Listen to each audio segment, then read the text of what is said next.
Hello दोस्तों, I hope आप सब अच्छे होंगे। अपनी तैयारी अच्छे से कर रहे होंगे। साथियों, हम लोग यूपीपीएससी आरओ री एग्जाम के लिए प्रैक्टिस सेट सॉल्व कर रहे हैं और अभी जो प्रैक्टिस सेट सॉल्व कराया जा रहा है पीसीएस मंत्रा द्वारा पब्लिश किए गए टेस्ट सीरीज को हम लोग सॉल्व कर रहे हैं। देखिए, अभी तक जो है पीसीएस मंत्रा का सब्जेक्टिव टेस्ट कराया जा रहा था और इस वीडियो में हम लोग फुल टेस्ट करेंगे, जिसमें आपको सभी सब्जेक्ट या सभी टॉपिक से रिलेटेड क्वेश्चन देखने को मिलेंगे और उसके साथ साथ इसमें हिंदी वाले सेक्शन को भी कवर किया गया, मतलब नवीन पैटर्न के अकॉर्डिंग है, तो इसमें आपको हिंदी वाला भी सेक्शन देखने को मिलेगा। ठीक है, तो लेकिन इसमें जो है केवल हम जीएस वाले सेक्शन को कवर करेंगे, बाकी हिंदी वाले सेक्शन को अगले वीडियो में कवर किया जाएगा। ठीक है, तो यदि आप लोग चैनल पे नए हैं तो सब्सक्राइब कर ले और बेल आइकन को प्रेस कर ले, जिससे वीडियो के महत्वपूर्ण नोटिफिकेशन आप लोगों को मिलते रहें। बाकी अगर वीडियो अच्छा लगे तो अपने दोस्तों साथियों के साथ वीडियो जरूर शेयर कर दिया करें और किसी भी क्वेश्चन को लेकर के कोई डाउट हो, कन्फ्यूजन हो, कमेंट बॉक्स में कमेंट करके ज़रूर पूछ लिया करें और कोशिश ये करिएगा कि कोई भी डाउट ना रह जाए। यहाँ से जाने के बाद सारे डाउट आपके क्लियर हो जाने चाहिए, क्योंकि जो क्वेश्चंस आप लोग करके जा रहे हैं कोई ज़रूरी नहीं है कि उससे रिलेटेड ही क्वेश्चंस आ जाए। उसके आसपास भी अगर क्वेश्चंस बनता है तो उनसे रिलेटेड डाउट आपके क्लियर होने चाहिए कि वो क्वेश्चंस आप लोग करने की कंडीशन में रहें। ठीक है, बाकी आप लोग कोशिश करिएगा कि मेरे आंसर बताने से पहले आप लोग सारे क्वेश्चंस अटेम्प्ट करें और उसके बाद देखिए आप लोग के कितने क्वेश्चन सही हो रहे हैं। और देखिए, पेड ग्रुप जो लोग ज्वाइन करना चाहते हैं कर ले, और पेड ग्रुप में अब तक जो भी प्रैक्टिस सेट प्रोवाइड कराए गए हैं सारे, मतलब जो भी अच्छे टेस्ट सीरीज हैं या फिर इसे कह सकते हैं कि अच्छे जो कोचिंग सेंटर हैं वो सारे टेस्ट सीरीज प्रोवाइड कराए जा चुके हैं जो अब तक हो चुके हैं। बाकी जो कुछ टेस्ट सीरीज रह गया है वो भी प्रोवाइड करा दिया जाएगा और किसी एक टेस्ट सीरीज को आप लोग प्रेफरेंस बिल्कुल भी ना दें कि ऐसा थोड़ी है कि उनका जो है आयोग के साथ कोई ऐसा बॉन्डिंग है कि उनके प्रैक्टिस सेट से ही सारे क्वेश्चंस आने हैं, ऐसा कुछ नहीं है। ठीक है, क्वेश्चंस कहीं से भी आ सकता है, तो किसी एक प्रैक्टिस सेट को वरीयता देना कहीं से भी ठीक नहीं है। आप लोग जो प्रैक्टिस सेट मिल रहे हैं आप लोगों को वो करिए, क्योंकि क्वेश्चन जो है कहीं से भी आ सकता है और जो क्वेश्चंस आप लोगों को प्रैक्टिस सेट में मिल रहे हैं उसको सॉल्व करने के साथ साथ कोशिश ये करिए कि उसके आसपास जो फैक्ट हैं, जो क्वेश्चंस बन सकते हैं, वो भी आपके क्लियर हो, जिससे कि क्वेश्चंस अगर उन क्वेश्चन से रिलेटेड सीधे आए या फिर से आसपास अगर उसके क्वेश्चन बन रहे हैं तो आप लोग उसे कर पाएँ। ठीक है, उस प्रैक्टिस सेट करने का मतलब ये नहीं है कि जितने क्वेश्चन उसमें दिए गए हैं, जितने क्वेश्चंस हैं प्रैक्टिस सेट्स में, उसे आप लोग कर लिए हैं बस हो गया। प्रैक्टिस सेट अगर कर रहे हैं तो इतना अच्छे से करिए कि उससे रिलेटेड फिर आपको वो प्रैक्टिस सेट दोबारा उठाना ही ना पड़े और सारे डाउट आपके क्लियर हो जाएं। अच्छे से आप लोगों का उसे सॉल्व करिए। ठीक है, कहने का मतलब बस इतना है, क्योंकि क्वेश्चंस का दायरा, पूछने का जो दायरा है वो सीमित नहीं है, कहीं से भी क्वेश्चन आ सकते हैं। तो वेरियस कोचिंग सेंटर के प्रैक्टिस सेट कराए भी जा रहे हैं और पेड ग्रुप में आप लोगों को प्रोवाइड भी कराए गए हैं, तो सारे प्रैक्टिस सेट्स आप लोग करिए, अच्छे से किया करें और इसका एक्सप्लेनेशन बहुत अच्छे से करा करें। ठीक है, जिससे कि किसी भी प्रकार का डाउट ना रहे। बाकी मैं अपनी तरफ से पूरी कोशिश करता हूं कि जो भी प्रैक्टिस सेट्स अच्छे मटेरियल से आप लोगों को प्रोवाइड करा दिया जाए और उससे प्रोवाइड कराया भी जाता है। और बाकी जो प्रैक्टिस सेट्स अभी आ रहे हैं, अभी या तो कोचिंग सेंटर वगैरह में चल रहे हैं या फिर से आ गए हैं, वो सब आप लोगों को प्रोवाइड करा दिया जाएगा। ठीक है, तो उसे लेकर के आप परेशान बिल्कुल भी ना हो।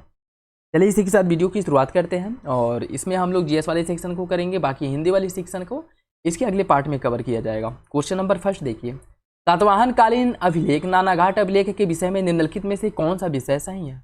इसके बारे में बताना है कौन सा विषय सही है। ठीक है, इसमें बताना है कौन सा विषय सही है।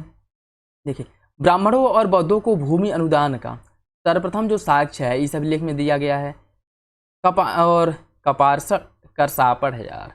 करसापड़ सिक्कों का उल्लेख इस अभिलेख में मिलता है। कौन सा विकल्प इसका सही होगा? देखिए, इसका जो सही आंसर है वो हो जाएगा ऑप्शन सी। दोनों विकल्प सही हैं, दोनों विकल्प इसका सही हो जाएगा। ठीक है, दोनों विकल्प इसका सही हो जाएगा, ऑप्शन सी है, ऑप्शन सी इसका सही है। ठीक, देखिए, नानाघाट अभिलेख जो सातकर्णी प्रथम की पत्नी नागानिका द्वारा इसको जारी किया गया था और इसी अभिलेख को सबसे पहले इसी अभिलेख में ब्राह्मणों और बौद्धों को भूमि दान दिए जाने का पहला साक्ष्य प्राप्त होता है। नागानिका ने सातकर्णी प्रथम को कुल 18 यज्ञ, जिसमें 2 अश्वमेध यज्ञ और 1 या राजस्व यज्ञ कराया था, इसकी भी जानकारी इन्होंने इसमें दी थी। ठीक है, मतलब इसकी भी जानकारी इससे नागानिका अभिलेख से मिलती है। इसके साथ साथ जो करसापड़ था, इस सिक्के का उल्लेख भी इस अभिलेख में किया गया है, नागानिका के नानाघाट अभिलेख। इसका सही आंसर सी हो जाएगा, ऑप्शन सी। सैंधवकालीन बंदरगाह नग्न प्रभास पाटन निम्नलिखित में से किस नदी के तट पर स्थित है? हिरण्य, कीम, विदार या फिर साबरमती? इसका सही आंसर हो जाएगा ऑप्शन डी, हिरण्य नदी के तट पर स्थित है प्रभास पाटन बंदरगाह। ठीक है, और प्रभास पाटन अगर हम बात करें, यह सिंधु सभ्यता का अन्य महत्वपूर्ण बंदरगाह था। ठीक है, इसके साथ साथ बहुत से ऐसे बंदरगाह थे जो सिंधु सभ्यता के मुख्य रूप से व्यापार का माध्यम थे, जिससे आंतरिक व्यापार तो वैसे स्थल माध्यम से होता था, बाह्य व्यापार में महत्वपूर्ण भूमिका निभाते थे, जो आपके तटीय बंदरगाह थे वो, ठीक है। और इसमें मुख्य रूप से जो बंदरगाह थे वह आपके भगत राव थे जो कीम नदी के तट पर स्थित था, मेघम था जो कि नर्मदा नदी के तट पर था, लोथल जो साबरमती और भोगवा नदी के तट पर स्थित था, मतलब उसके संगम पर स्थित था लोथल बंदरगाह, तुतका गेंडोर बंदरगाह यह दास्क नदी के तट पर था, और बालाकोट विदार नदी पे तट था। बाकी हिरण्य नदी की बात करें, हिरण्य नदी के तट पर प्रभास पाटन बंदरगाह था, ठीक है, प्रभास पाटन। इसका जो सही आंसर है वो हो जाएगा ऑप्शन ए। कीम नदी के तट पर, कीम नदी के तट पर जो है यह भगत राव था, भगत राव बंदरगाह, ठीक। विदार नदी की बात करें, विदार नदी के तट पर जो था वो बालाकोट था, बालाकोट। साबरमती नदी के तट पे जो है वो आपका लोथल था, लोथल, ठीक है। इसका सही आंसर ऑप्शन हो जाएगा, ऑप्शन है। महात्मा बुद्ध ने अपना प्रथम वर्षावास किस विहार में किया था?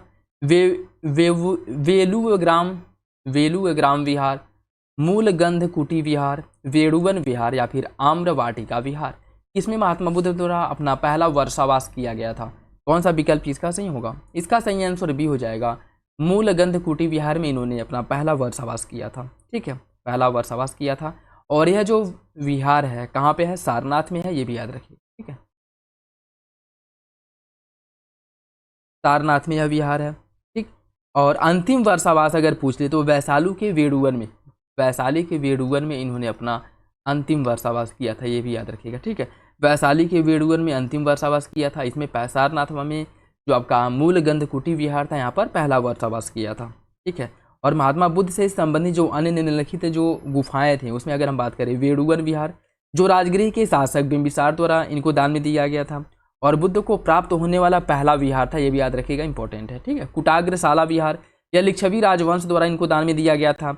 आम्रवाटिका विहार वैशाली की नगर बंधु जो नगर आम्रपाली थी, वैशाली की नगर बंधु थी आम्रपाली, इसके द्वारा आम्रवाटिका विहार दान में दिया गया था। घोषिताराम विहार कौशाम्बी के शासक वत्सराज उदयन ने इनको दान में दिया था।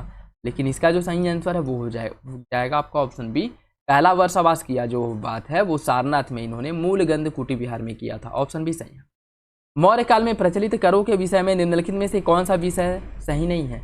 वर्तनीय सड़क कर था, हिरण्य नगद कर, परहीन चराई कर और प्रवेश्य नगरों से प्राप्त आमदनी। कौन सा विकल्प इसमें से गलत है? इसका सही आंसर डी हो जाएगा, प्रवेश्य। प्रवेश्य जो है नगरों से प्राप्त आमदनी नहीं था। प्रवेश्य की अगर हम बात करें, आयात शुल्क था प्रवेश्य, ठीक है, प्रवेश्य जो है यह आयात शुल्क था, आयात शुल्क।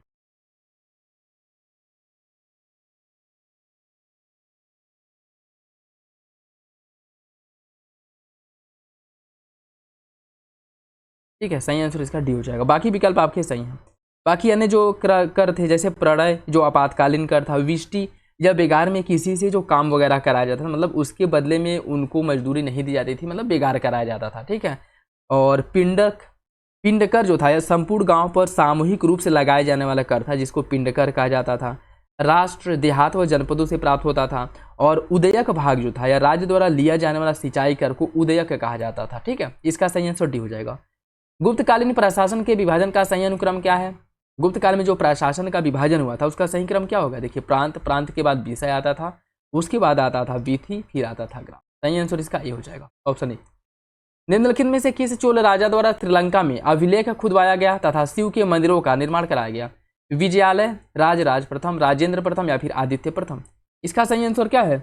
इसका जो सही आंसर है वो हो जाएगा ऑप्शन बी, राजराज प्रथम द्वारा, ठीक है, राजराज प्रथम द्वारा।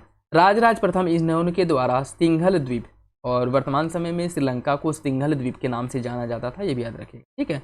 और श्रीलंका की जो राजधानी थी अनुराधापुर, इस पर अधिकार कर लिया। चोलों द्वारा श्रीलंका की नई राजधानी बनाई गई और उसका नाम रखा इन्होंने जननाथ मंगलम, ठीक है। जो नई राजधानी बनाई गई उसका नाम इन्होंने जननाथ मंगलम रखा था। राजराज प्रथम द्वारा श्रीलंका में अभिलेख खुदवाए गए और वहाँ शिव की मंदिर का एक भव्य मंदिर का निर्माण भी कराया गया था। सही आंसर इसका बी हो जाएगा, ऑप्शन बी सही है। निम्नलिखित मध्यकालीन रचनाओं पर विचार कीजिए, कौन सा विकल्प इसमें सही नहीं है? तारीख फिरोज शाही, याहिया बिन अहमद सरहिंदी, मीराते सिकंदर, सिकंदर बिन मोहम्मद अर्थात मंजू, तारीख हुमायूं शाही, गुलबदन बेगम और तबकाते अकबर निजामुद्दीन अहमद। कौन सा विकल्प इसमें से गलत है? इसका सही आंसर सी हो जाएगा। तारीख हुमायूं शाही गुलबदन बेगम, ये आपका गलत है। ठीक है, तारीख हुमायूं शाही की रचना शेख अहलदाद फैजी अर्थात सरहिंदी ने किया था। ठीक है, शेख अहलदाद फैजी सरहिंदी ने किया था। सही आंसर इसका सी हो जाएगा। बाकी तीनों विकल्प आपके सही हैं। अकबरनामा की रचना अबुल फजल ने की थी। आलमगीरनामा की रचना मोहम्मद काजिम सिराजी द्वारा की गई थी। तारीख औरंगजेब की अबुल फजल मामूरी। फतवा जहादरी की जियाउद्दीन बरनी। तुगलकनामा मीर खुसरो और ताजुल मासिर हसन निजामी, या कुछ अन्य पुस्तकें हैं और इनके लेखक है, तो ये भी याद रखिएगा। इसका सही आंसर ऑप्शन सी हो जाएगा। मुगल काल में आए विदेशी यात्रियों में से निम्नलिखित में से कौन सा यात्री उत्तराधिकार के लिए हुए युद्ध का प्रत्यक्षदर्शी बना था? वर्नियर, पीटर मुंडी, निकोलो मनुची या फिर मोहम्मद बल्खी? इसका सही आंसर सी हो जाएगा निकोलो मनुची। निकोलो मनुची, देखिए निकोलो मनुची जो है यह शाहजहां जो मुगल बादशाह शाहजादा के बीच होने वाले उत्तराधिकार के युद्ध में, ठीक है, निकोलो मनुची मुगल शासक शाहजहां और उसका जो पुत्र था, इसके बीच जो उत्तराधिकार को लेकर के युद्ध हुआ था, उसका प्रत्यक्ष विवरण क्या किया था? अपने किताब में लिखा था। ठीक है, और सामूगढ़ के युद्ध में, जब सामूगढ़ का युद्ध हुआ था, उस समय निकोलो मनुची भी मौजूद था। सही आंसर इसका सी हो जाए, ऑप्शन सी सही है। निम्नलिखित में से किस मुगल शासक द्वारा इलाही संवत के स्थान पर हिजरी संवत प्रारंभ किया गया था? जहांगीर, शाहजहां, औरंगजेब या फिर तारा सिको? इसका जो सही आंसर है वो हो जाएगा ऑप्शन बी, शाहजहां ने। इलाही संवत की जो शुरुआत है, इलाही संवत की शुरुआत की गई थी अकबर द्वारा, और हिजरी संवत की शुरुआत शाहजहां ने उसके बाद कर दिया। मतलब इसका शासन आने के बाद शाहजहां ने इलाही संवत की जगह पर इसने जो हिजरी संवत है इसकी शुरुआत की थी। ठीक है, तो इसका जो सही आंसर है वो हो जाएगा आपका ऑप्शन बी। बाकी इलाही संवत की शुरुआत अकबर द्वारा जो की गई थी 1583 ईस्वी में की गई थी, ये भी याद रखिएगा। ठीक है, 1583 में इसने इलाही संवत की शुरुआत की थी। और जो मुगल शासक शाहजहां है, इसने इलाही संवत की जगह हिजरी संवत की शुरुआत कर दी थी। तो इसका जो सही आंसर है वो हो जाएगा ऑप्शन बी। निम्नलिखित में से कौन सा युग में वंश अन्य संस्थापकों से, उनके संस्थापकों से सुमिलित नहीं है? संगम वंश की स्थापना हरिहर बुक्का ने की थी। संगम वंश की स्थापना हरिहर बुक्का ने। सालू वंश की स्थापना सालू नरसिंह ने। तुलु वंश की वीर नरसिंह ने। और आरावीडू की सदाशिव राय ने। कौन सा विकल्प इसमें से गलत है? इसका सही आंसर डी हो जाएगा। आरावीडू वंश का संस्थापक तिरुमल था, ठीक है, न कि सदाशिव। आरावीडू वंश की स्थापना तिरुमल द्वारा की गई थी, याद रखिएगा। इसका जो संस्थापक है वो था तिरुमल। ठीक है, तिरुमल, ऑप्शन डी सही है। बाकी विकल्प आपका सही है। संगम वंश का हरिहर बुक्का ने, सालू वंश का सालू नरसिंह, तुलु वंश का वीर नरसिंह और आरावीडू का तिरुमल, ऑप्शन डी सही है। कर्नाटक का प्रथम युद्ध सेंध थोमे के युद्ध के विषय में कौन सा विकल्प सही है? टोमे नहीं, थोमे है। ठीक है, इसके बारे में कौन सा विकल्प सही है आपको बताना है कोड के हिसाब से।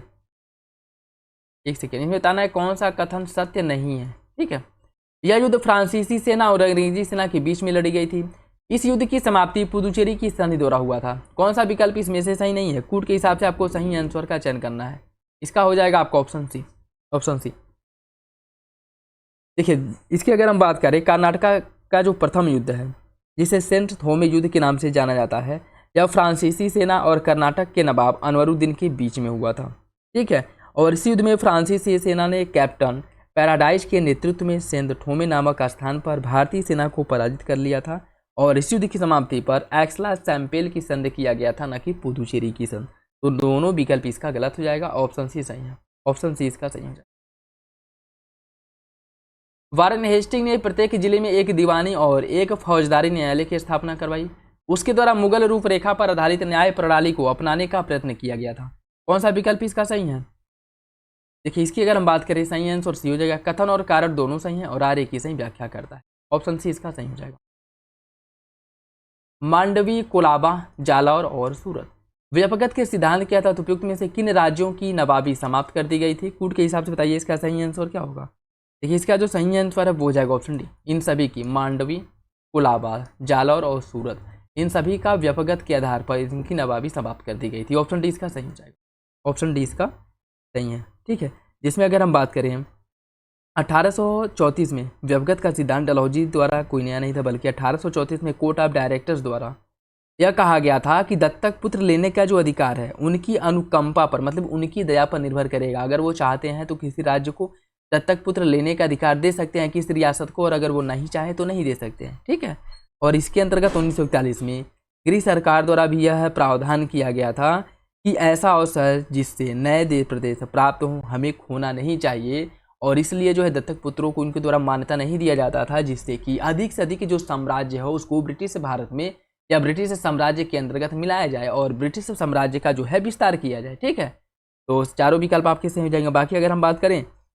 1839 में इसकी मान्यता को समाप्त किया गया था दत्तक पुत्र लेने की। ठीक है, 1839 में। ठीक, कोलाबा की बात करें, कोलाबा का जो हुआ था यह 1840 में, कोलाबा का हुआ था 1840 में। ठीक है, सूरत जो है, सूरत के नवाबी जो समाप्त की गई थी, सूरत की और जालौर की, सूरत और जालौर इन दोनों की 1842 है। देखिए ये 1900 नहीं है, फ्लो में कुछ, ये 18 है। ठीक है, और ये भी आपका 1842 है।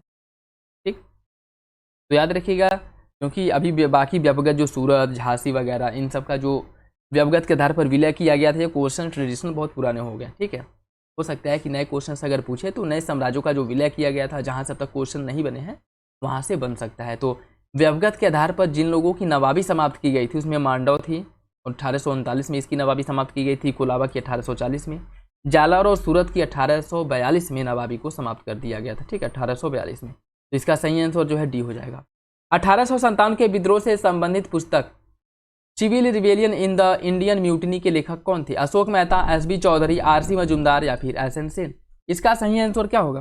देखिए इसका सही आंसर बी हो जाएगा, एस.बी. चौधरी। निम्नलिखित कथनों पर विचार कीजिए। राजा की उपाधि अधिनियम, भारतीय शस्त्र अधिनियम, प्रथम फैक्ट्री अधिनियम और भारतीय विश्वविद्यालय अधिनियम, इन सभी को आपको क्रम से लगाना है, इन सभी को क्रम से लगाना है। ठीक है, देखिए इसकी अगर हम बात करें, इसका जो सही आंसर है आपका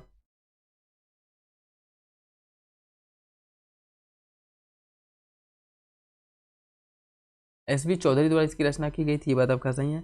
बाकी इन जो ये सब मेजर डेवलपमेंट जो हुए थे इनको आपको क्रम से लगाना है। ठीक है, उपाधि अधिनियम की अगर हम बात करें तो इसे 1876 में इसे पारित किया गया था। ठीक है, लिंटन के समय में, और इसी अधिनियम के तहत महारानी विक्टोरिया को कैसर हिंद की उपाधि से विभूषित किया गया था। ठीक है, याद रखिएगा।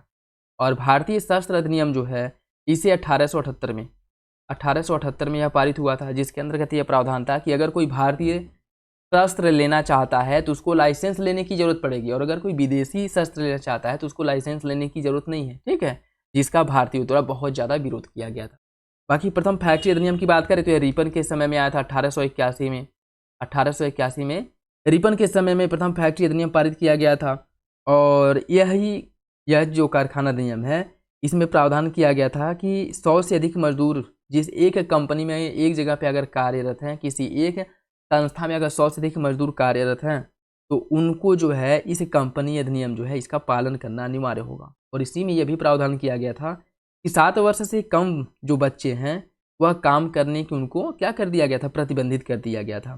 ठीक है, और 12 वर्ष से कम आयु के जो बच्चे थे उनके काम करने का जो समय है उसको निर्धारित किया गया था कि यह जो है इससे अधिक समय तक काम नहीं कर सकते हैं, मतलब 10 घंटे से अधिक काम नहीं कर सकते हैं, और 7 वर्ष से कम अगर किसी की उम्र है तो उसे काम करने से प्रतिबंधित कर दिया गया था। ठीक है, और बाकी जो विश्वविद्यालय अधिनियम है, भारतीय विश्वविद्यालय अधिनियम यह आया था 1904 में, और यह किसके समय में आया था? यह आया था आपके कर्जन के समय में। ठीक है, तो उपाधि अधिनियम और शस्त्र अधिनियम यह दोनों जो है लिंटन के समय में आया था। उपाधि अधिनियम 1876, भारतीय शस्त्र अधिनियम 1878, प्रथम फैक्ट्री अधिनियम 1881 जो रिपन के समय में, और भारतीय विश्वविद्यालय अधिनियम 1904 कर्जन के समय में। ठीक है, इसका जो सही आंसर है वो हो जाएगा आपका ऑप्शन, इसका सही आंसर हो 1, 2, 3, 4 ऑप्शन है, ऑप्शन ए हो जाएगा। ठीक है,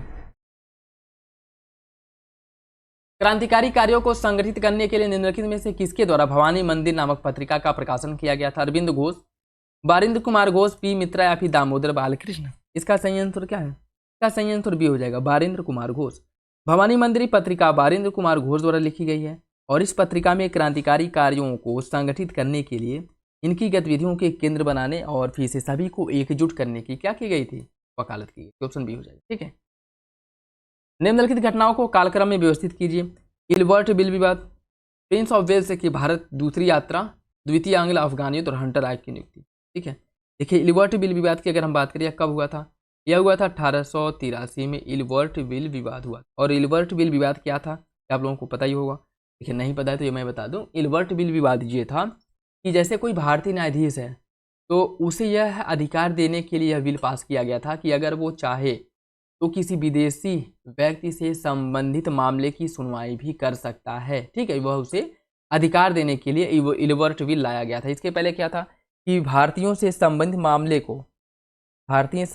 मामले को कोई विदेशी न्यायाधीश देख सकता है, लेकिन किसी विदेशी व्यक्ति से संबंधित मामला कोई भारतीय न्यायाधीश नहीं देख सकता है, केवल विदेशी न्यायाधीश ही देख सकता है। इसी को समाप्त करने के लिए और भारतीय न्यायाधीश को यह अधिकार देने के लिए कि वह विदेशी व्यक्ति से संबंधित किसी मामले की सुनवाई कर सकता है, यह मतलब इलबर्ट बिल लाया गया था। लेकिन उस समय जो विदेशी भारत में रह रहे थे उनके द्वारा बहुत ज़्यादा विरोध किया गया था, जिसके बाद इसको वापस ले लिया गया था और यह 1883 का है, तो याद रखिएगा। बाकी प्रिंस ऑफ वेल्स की जो भारत यात्रा है यह कब हुई थी? यह जो है 1889 में हुई थी। 1889 में हुई थी। हंटर आयोग का गठन जो किया गया था 1882 में हंटर आयोग का गठन किया। ठीक है, और द्वितीय आंग्ल अफगान युद्ध जो हुआ था यह आपके 1878 से 1880 के बीच में हुआ। 1878 से 1880 के बीच में द्वितीय आंग्ल अफगान युद्ध हुआ था। इसका जो सही आंसर है वो हो जाएगा आपका 4, 3, 1, 2 ऑप्शन है। ऑप्शन 2 ए इसका सही हो जाएगा। निम्नलिखित में से कौन इसमें सुमिलित नहीं है? समाचार पत्र और संपादक दिया गया है। Hindu patriot Girish Chandra Mukherjee, the Pioneer दादा भाई नौरोजी, स्वदेश वाहिनी रामकृष्ण पिल्लई और इंडियन मिरर देवेंद्रनाथ टैगोर। कौन सा विकल्प इसका गलत है? इसका जो सही आंसर है वो हो जाएगा option B. Option B the Pioneer समाचार पत्र 1865 इलाहाबाद से प्रकाशित किया गया था और इसका संपादन जॉर्ज एलन ने किया था। ठीक है, इसका जो संपादन है जॉर्ज एलन द्वारा किया गया था। ठीक, जॉर्ज एलन। तो इसका जो सही आंसर है वो हो जाएगा ऑप्शन बी। ऑप्शन बी इसका सही हो जाएगा।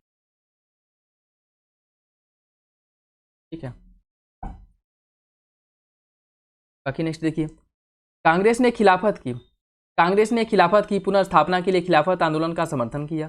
कांग्रेस अंग्रेजों के विरुद्ध असहयोग आंदोलन में भारतीय मुसलमानों का सहयोग प्राप्त करना चाहती थी। कौन सा विकल्प इसका सही होगा? कूट के हिसाब से आपको सही आंसर का चयन करना है। देखिए, इसका जो सही आंसर है वो हो जाएगा ऑप्शन डी। कथन और कारण दोनों सही हैं और आगे की सही व्याख्या करें। ब्रेक डाउन प्लान निम्नलिखित में से किस वायसराय से संबंधित है? विलेजली, लिनलीथगो, वेलिंगटन या फिर माउंटबेटन। ब्रेक डाउन प्लान किससे संबंधित है आपको बताना है। इसका सही आंसर हो जाएगा वेवेल से संबंधित है ब्रेक डाउन प्लान। ठीक है, और कैबिनेट मिशन के जो आया था 1946 में उसी से संबंधित है। ठीक, और उसके सामने कैबिनेट मिशन के सामने योजना प्रस्तुत किया गया था, जिसके अंतर्गत प्रावधान क्या था? इसके अंतर्गत जो मुख्य टारगेट दमन और पलायन का था। ठीक है, और यह योजना यह प्रमाणित करता था कि अंग्रेज अब कांग्रेस के किसी आंदोलन को दबाने में सक्षम नहीं थे। वेवेल ने सितंबर में अपनी योजना को पुनर्स्थापित किया था और 1948 में इन्होंने क्या किया था? इसको वापस ले लिया था इससे पहले ही। ठीक है, उसके एक वर्ष के भीतर इसको वापस ले लिया था और आया था कि इसके समय में, वेवेल के समय में आया था, ये भी याद रखिएगा। इसका जो सही आंसर वो हो जाएगा ऑप्शन। निम्नलिखित में से किस देश में सुभाष चंद्र बोस द्वारा आज़ाद हिंद रेडियो की शुरुआत की गई थी? कहाँ पर सुभाष चंद्र बोस द्वारा आज़ाद हिंद रेडियो की शुरुआत की गई थी? सिंगापुर, जापान, रूस या फिर जर्मनी। इसका सही आंसर क्या है? इसका सही आंसर डी हो जाएगा, जर्मनी में। Option D. ठीक है, देखिए, सुभाष चंद्र बोस द्वारा 1942 में जर्मनी में आज़ाद हिंद रेडियो की शुरुआत की गई थी और इस रेडियो स्टेशन का नाम हिमालय था। ठीक है, याद रखिएगा, रेडियो स्टेशन जो था इसका नाम हिमालय था। ठीक है, और जर्मनी में 1942 में इसकी शुरुआत की गई थी, ये भी याद रखिएगा। 1942 में इसकी शुरुआत की गई। सही आंसर इसका जो है वो डी हो जाएगा। भारत छोड़ो आंदोलन के विषय में निम्नलिखित कथनों पर विचार कीजिए। इस आंदोलन के दौरान राम मनोहर लोहिया द्वारा अखिल भारतीय आजाद दस्ता का गठन किया गया। बम्बई और नासिक में रेडियो प्रसारण केंद्र स्थापित किए गए थे। भारत छोड़ो आंदोलन के बारे में कौन सा विकल्प सही है? कूट के हिसाब से आपको सही आंसर का चयन करना है। देखिए, इसका सही आंसर बी हो जाएगा। दूसरा सही है, पहला आपका गलत है। ठीक है, पहला जो है वो गलत हो जाएगा। भारत छोड़ो आंदोलन के समय में जयप्रकाश नारायण द्वारा नेपाल की तराई में अखिल भारतीय आजाद दस्ते का गठन किया गया था, न कि राम मनोहर लोहिया द्वारा। ठीक है, तो ये आपका गलत हो जाएगा। यह जयप्रकाश नारायण थे। ठीक है, इनको भी गिरफ्तार किया गया था, लेकिन यह जो है बच निकलते हैं। कह सकते हैं कि जेल की दीवार कूद करके भाग जाते हैं और यह जो है कह सकते हैं कि छुप करके आज़ाद दस्ते का नेतृत्व करते हैं। ठीक है, तो पहला आपका गलत हो जाएगा, दूसरा सही है। निम्नलिखित में से कौन सा विकल्प सही नहीं है? सामाजिक वानिकी एवं परिपुनः स्थापना केंद्र प्रयागराज में है। Indian institute of technology Kanpur, national institute of social studies Lucknow और रीजनल इंस्टीट्यूट ऑफ ऑफ्थमोलॉजी नोएडा। कौन सा विकल्प इसमें से गलत है? इसका सही आंसर डी हो जाएगा, ऑप्शन डी इसका सही है। ठीक है, देखिए रीजनल इंस्टीट्यूट ऑफ ऑफ्थमोलॉजी यह सीतापुर में है, न कि नोएडा में। ठीक है, कहाँ पे है? सीतापुर में, यह है सीतापुर। ठीक है, बाकी विकल्प आपके सही हैं। बाकी जो कुछ इंपॉर्टेंट, जैसे Birbal Sahni institute of palaeobotany है लखनऊ में, राष्ट्रीय मानसिक स्वास्थ्य संस्थान पुणे में है, भारतीय मौसम विज्ञान संस्थान नई दिल्ली में है। बाकी ये तीनों विकल्प सही हैं। ठीक है, इसका सही आंसर डी हो जाएगा। बुंदेलखंड एक्सप्रेस उत्तर प्रदेश के किन किन जिले से होकर गुजरती है? चित्रकूट, हमीरपुर, झांसी या फिर औरैया। कूट के हिसाब से बताइए सही आंसर क्या होगा? इसका सही आंसर बी हो जाएगा, बी। चित्रकूट, हमीरपुर और औरैया से होकर के बुंदेलखंड एक्सप्रेसवे गुजरता है। ठीक है, और इसकी अगर हम बात करें बुंदेलखंड एक्सप्रेसवे, जिसकी कुल लंबाई 296 मतलब इसको आप 97 किलोमीटर मान सकते हैं। ठीक है, 296 किलोमीटर। ठीक, और यह जो है उत्तर प्रदेश के 7 जिलों से होकर के जाती है। यह 7 जिले कौन कौन से हैं? ये 7 जिले आपके चित्रकूट है, हमीरपुर है, चित्रकूट है, हमीरपुर है, औरैया है, इसके साथ साथ आपका बादा है। ठीक, बादा है, महोबा है, महोबा हो गया, जालौन है, जालौन है। ठीक है, और जो है आपका ठीक है, देखिए चित्रकूट, हमीरपुर, औरैया, बादा, महोबा, जालौन 7 जिलों से होकर के। ऑप्शन बी इसका नहीं है, झांसी इसमें शामिल नहीं है। ठीक है, जहाँ से वो होकर के गुजरेगा। उत्तर प्रदेश के किस जिले में दक्षिण कोरिया की महारानी हो के इस स्मारक का निर्माण किया गया है? दक्षिण कोरिया की महारानी हो के स्मारक का निर्माण किस जिले में किया गया है? अयोध्या, वाराणसी, आगरा या फिर लखनऊ। इसका जो सही आंसर है वो हो जाएगा ऑप्शन ए, अयोध्या में किया गया है। ठीक है, दक्षिण कोरिया की महारानी हो का स्मारक अयोध्या में सरयू नदी के तट पर बनाया जा रहा है। दक्षिण कोरिया इतिहास के मुताबिक अयोध्या की राजकुमारी श्री रत्ना को 2000 वर्ष पूर्व दैवी प्रेरणा से सुदीर्घ जल मार्ग से दक्षिण कोरिया पहुंची और वह जो है वहां पर उनका विवाह राजा सूरो के साथ हुआ था। ठीक है, तो कनेक्टिविटी जो है इनको बढ़ाने के लिए या कह सकते हैं कि कनेक्टिविटी को वर्तमान समय में भी लोगों को एक दूसरे से भावनात्मक रूप से या सांस्कृतिक रूप से एक दूसरे देशों को जोड़ने के लिए यह कदम उठाया गया। सही आंसर इसका एक। ठीक है, नेक्स्ट देखिए, इसमें आपको सूची फर्स्ट को सूची सेकंड से सम्मिलित करना है। कुशीनगर में जो है रामाभर स्तूप कुशीनगर में स्थित है। सारनाथ में स्थित है धमेक स्तूप है सारनाथ में। श्रावस्ती में सहेत पूर्वाराम महेत स्तूप है और कौशाम्बी में घोषिताराम स्तूप है। ठीक है, इसका जो सही आंसर वो हो जाएगा 4 2 3 1 ऑप्शन सी इसका सही है। नेक्स्ट देखिए, इसमें सूची फर्स्ट को सूची सेकंड से सम्मिलित करना है। सूची फर्स्ट को सूची सेकंड से सम्मिलित करना है। नवाबगंज पक्षी विहार कहाँ पे है? यह आपके उन्नाव में है। समस पक्षी विहार है मैनपुरी में। और समसपुर पक्षी विहार की बात करें यह आपके रायबरेली में है। ठीक है, रायबरेली में। तुरहाताल बलिया में है। इसका सही आंसर हो जाएगा आपका ऑप्शन डी हो जाएगा 1 3 4 2। बाकी कुछ अन्य जो महत्वपूर्ण आपके हैं उन्हें अगर हम देखें तो विजय सागर पक्षी विहार है महोबा में, सांडी पक्षी विहार हरदोई में है, सूर सरोवर पक्षी विहार है आगरा में, लाख बहोसी पक्षी विहार कन्नौज में और पार्वती आर्गा गोंडा में। इसका सही आंसर डी हो जाएगा, याद रखिएगा। इसमें भी देखिए सूची फर्स्ट को सूची सेकंड से सम्मिलित करना है। पीतल की मूर्ति का निर्माण कहाँ होता है? पीतल की मूर्ति का निर्माण किया जाता है मथुरा में और पॉलीफाइबर का निर्माण किया जाता है बाराबंकी में। काठ नक्काशी मुख्य रूप से की जाती है सहारनपुर में और चीनी मिट्टी के बर्तन बनाए जाते हैं चिनाट में। इसका जो सही आंसर है वो हो जाएगा ऑप्शन डी 3 1 2 4।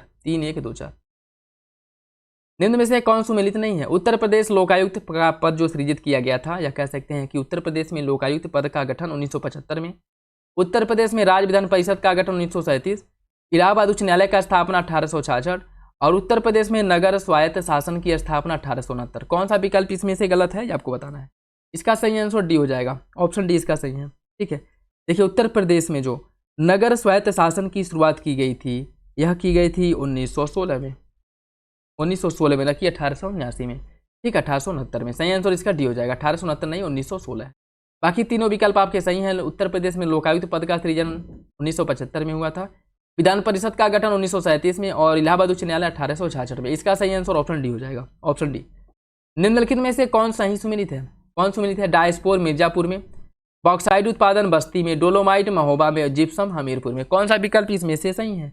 इसका जो सही आंसर है वो हो जाएगा ऑप्शन डी जिप्सम का जो उत्पादन है यह हमीरपुर झांसी वाले क्षेत्र में होता है। ठीक है। डोलोमाइट की अगर हम बात करें महोबा ललितपुर झांसी में इसका उत्पादन होता है। बॉक्साइट का उत्पादन चित्रकूट वाराणसी वाले क्षेत्र में होता है और डोलोमाइट का सोनभद्र वाले क्षेत्र में होता है। ठीक है, इसका डी हो जाएगा। नेक्स्ट देखिए, इसमें कुछ तटवर्ती नगर दिए गए हैं और नदी, जैसे गोरखपुर किस नदी के तट पर है। देखिए गोरखपुर की अगर हम बात करें, यह राप्ती नदी के तट पर स्थित है और मुरादाबाद है रामगंगा नदी के तट पे। ठीक। प्रतापगढ़ किस नदी के तट पे है। देखिए प्रतापगढ़ की अगर हम बात करें तो यह जो है आपके सई नदी के तट पे है और हमीरपुर यमुना नदी के तट पे है। इसका जो सही आंसर है वो हो जाएगा आपका ऑप्शन सी, 1 4 2 3, 1 4 2 3। नेक्स्ट देखिए, इसमें भी सूची फर्स्ट को सूची सेकंड से सम्मिलित करना है। सूची फर्स्ट को सूची सेकंड से आपको सम्मिलित करना है। ठीक है। रानीपुर वन्यजीव विहार कहाँ पे है। रानीपुर वन्यजीव विहार जो है या चित्रकूट में है, चित्रकूट में है। कैमूर वन्यजीव विहार मिर्जापुर सोनभद्र की सीमा पर स्थित है, मिर्जापुर सोनभद्र की सीमा पर। सुहागी बरवा जो वन्यजीव विहार है यह आपके महाराजगंज में है और किशनपुर है लखीमपुर खीरी में। इसका सही आंसर 3 2 1 4 ऑप्शन ए हो जाएगा। ऑप्शन ए इसका सही है। बाकी कुछ अन्य जो वन्यजीव विहार भारत में स्थित है, जैसे हस्तिनापुर वन्यजीव विहार, मेरठ, हापुड़, मुजफ्फरनगर, अमरोहा और बिजनौर, इन सभी जिलों के साथ सीमा साझा करता है, याद रखेगा। और महावीर स्वामी वन्यजीव विहार या ललितपुर में है, चंद्रप्रभा चंदौली में है। इसका सही आंसर ए हो जाएगा। ठीक है, ऑप्शन ए। निम्नलिखित में से कौन सुमेलित नहीं है। तरल प्रवाह दर यह मापा जाता है वेंचुरी मीटर द्वारा, उच्च ताप को पायरोमीटर द्वारा, ध्वनि तीव्रता को एनीमोमीटर और प्रकाश तीव्रता को लक्स मीटर। कौन इसमें से गलत है। इसका सही आंसर सी हो जाएगा। ऑप्शन सी इसका सही है। ठीक है। ध्वनि की अगर हम बात करें, ध्वनि क्या है, ध्वनि तीव्रता। ध्वनि तीव्रता को किससे मापा जाता है। ध्वनि तीव्रता को मापा जाता है आपके ऑडियो मीटर द्वारा, ऑडियो मीटर द्वारा ध्वनि तीव्रता को मापा जाता है। ठीक है, ऑडियो मीटर द्वारा ध्वनि तीव्रता को मापा जाता है। एनीमोमीटर से मापा जाता है वायु का वेग, वायु का वेग मापने के लिए एनीमोमीटर का प्रयोग किया जाता है। बाकी ध्वनि तीव्रता को ऑडियो मीटर द्वारा मापा जाता है। ठीक है, तो इसका सही आंसर सी हो जाएगा। किसी वस्तु द्वारा किसी समय अंतराल में तय किए गए मार्ग की कुल लंबाई को दूरी कहा जाता है। किसी वस्तु की अंतिम स्थिति और प्रारंभिक स्थिति के बीच की जो न्यूनतम अवस्था या न्यूनतम जो विस्थापन है, न्यूनतम दूरी को विस्थापन कहते हैं। विस्थापन एक अदिश राशि है और यह सदैव धनात्मक होती है। दूरी सदस्य राशि है और यह ऋणात्मक या फिर ऋणात्मक अथवा शून्य हो सकती है। कौन सा विकल्प इसका सही होगा। इसका सही आंसर है ऑप्शन है, पहला दूसरा सही हो जाएगा, तीसरा और चौथा आपका गलत है। ठीक है, तीसरा चौथा। देखिए, किसी वस्तु द्वारा किसी समय अंतराल में तय किए गए मार्ग की कुल लंबाई को दूरी कहा जाता है। बात ठीक है। दूरी जो है एक अदिश राशि है और यह हमेशा धनात्मक होती है। और किसी वस्तु की अंतिम स्थिति और प्रारंभिक स्थिति के बीच की जो न्यूनतम दूरी होती है उसे विस्थापन कहा जाता है। ठीक है, न्यूनतम दूरी को विस्थापन कहा जाता है। ठीक, उसके साथ साथ अगर और अन्य देखिए हम, विस्थापन जो है यह एक सदिश राशि है और यह धनात्मक हो सकता है, ऋणात्मक हो सकता है या फिर शून्य हो सकता है। तो ऐसा नहीं है कि विस्थापन जो है केवल धनात्मक हो सकता है, ऋणात्मक भी हो सकता है और शून्य भी हो सकता है। उसके साथ साथ विस्थापन की अगर हम बात करें तो यह अदिश नहीं बल्कि एक सदिश राशि है। विस्थापन एक सदिश राशि है। ठीक है, ये भी याद रखिएगा, यह एक सदिश राशि। ये बात आप बिल्कुल गलत है, तो तीसरा गलत हो जाएगा। और दूरी सदिश राशि होती है, ये बात भी आपका गलत है। ठीक है, दूरी जो है सदिश राशि है और यह धनात्मक ऋणात्मक होती है, ये भी आपका। दूरी की बात करें तो यह अदिश राशि है और यह हमेशा धनात्मक होती है, तो ये भी गलत हो जाएगा। पहला ऑप्शन इसका सही है। जब एक गतिमान कार को अचानक रोका जाता है तो कार में बैठे यात्री किस कारण आगे की ओर गिर जाते हैं। अभिकेंद्री बल, विराम का जड़त्व, गति का जड़त्व या फिर गुरुत्वाकर्षण। इसका सही आंसर हो जाएगा ऑप्शन सी, गति के जड़त्व के कारण। ऑप्शन सी हो जाएगा। किसी पिंड का, नेक्स्ट देखिए,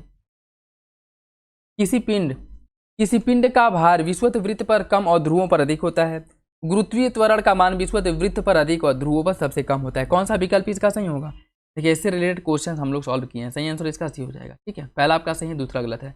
गुरुत्वीय त्वरण का मान विषुवत वृत्त पर अधिक और ध्रुवों पर कम होता है, ये बात गलत है। ठीक है, देखिए, किसी पिंड का जो भार है विषुवत वृत्त पर कम और ध्रुवों पर अधिक होता है। इसके पीछे रीजन क्या है, गुरुत्वाकर्षण बल। क्यों, क्योंकि जो गुरुत्वीय त्वरण का मान होता है वह विषुवत वृत्त पर न्यूनतम होता है और ध्रुवों पर अधिक होता है। यही वजह है कि विषुवत रेखा पर किसी वस्तु के भार में कमी देखने को मिलता है और ध्रुवों पर अधिकता देखने को मिलता है। ठीक है, या किसी वस्तु का भार में, एक ही वस्तु को अगर ध्रुवों पर जाकर के हम देखें तो उसका भार में कुछ और देखने को मिलेगा और ध्रुव विषुवत रेखा पर उसका भार कुछ और देखने को मिलेगा। तो पहला आपका सही हो जाएगा, दूसरा गलत है। निम्नलिखित में से कौन एक सही नहीं है। Sodium nitrate Chile salt Peter कहा जाता है। बेकिंग सोडा को सोडियम कार्बोनेट, नौसादर को अमोनियम क्लोराइड और हॉर्न सिल्वर को सिल्वर क्लोराइड। कौन सा विकल्प इसमें से गलत है? इसका सही आंसर बी हो जाएगा, option B. Baking soda sodium carbonate को नहीं कहा जाता है, ठीक है। सोडियम कार्बोनेट को धोने वाला सोडा को कहा जाता है सोडियम कार्बोनेट, वॉशिंग सोडा को, ठीक है। बाकी बेकिंग सोडा सोडियम बाइकार्बोनेट को बेकिंग सोडा, खाने वाला सोडा कहा जाता है। इसका ऑप्शन बी हो जाएगा। निम्नलिखित में से कौन सा सही सम्मिलित नहीं है? पारा सिनेबार, पारा जो है सिनेबार का तत्व है, सोना है सिल्वेनाइट का, यूरेनियम मोनाजाइट का और चांदी और जेंटाइट का। कौन सा विकल्प गलत है? गलत विकल्प का चयन करना है। इसका सही आंसर ऑप्शन सी हो जाएगा, यूरेनियम मोनाजाइट। गलत है, ठीक है। मोनाजाइट बालू से थोरियम प्राप्त होता है, ठीक है, थोरियम ना कि यूरेनियम, ठीक। बाकी यूरेनियम की अगर हम बात करें, यूरेनियम जो प्राप्त होता है, यूरेनियम जो है, थोरियम जो प्राप्त होता है मोनाजाइट बालू से प्राप्त होता है, बात बिल्कुल सही है, ठीक है, ये बात बिल्कुल सही है।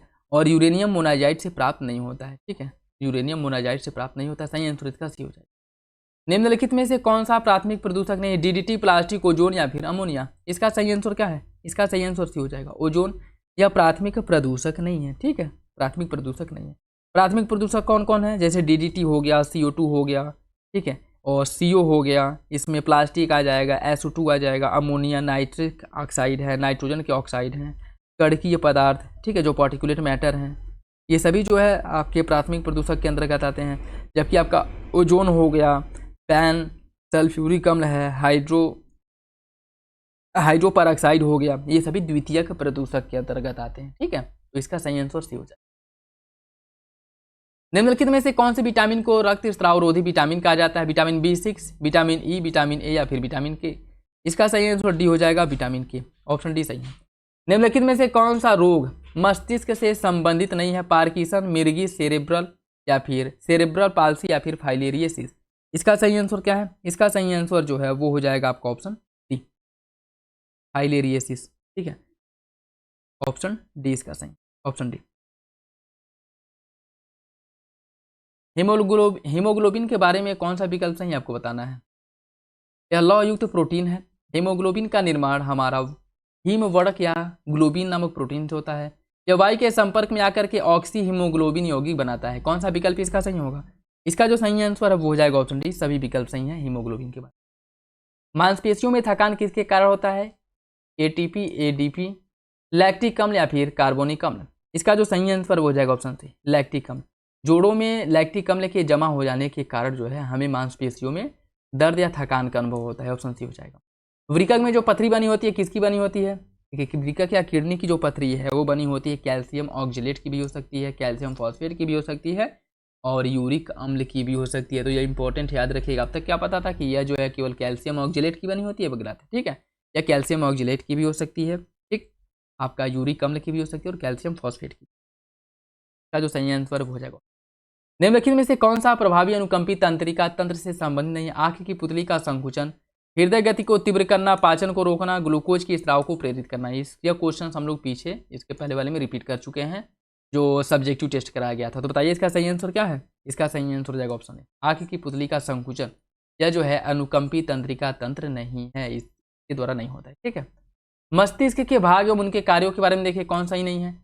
गंध का ज्ञान घ्राण पिंड द्वारा होता है, दृष्टि का ज्ञान कार्पोरा क्वाड्री जेमिना द्वारा, और ऐच्छिक क्रियाओं पर नियंत्रण मेडुला ऑब्लंगाटा, सर्दी गर्मी और पीड़ा के प्रति अनुकंपी प्रमस्तिष्क द्वारा, सेरिब्रम द्वारा। कौन सा विकल्प इसमें गलत है?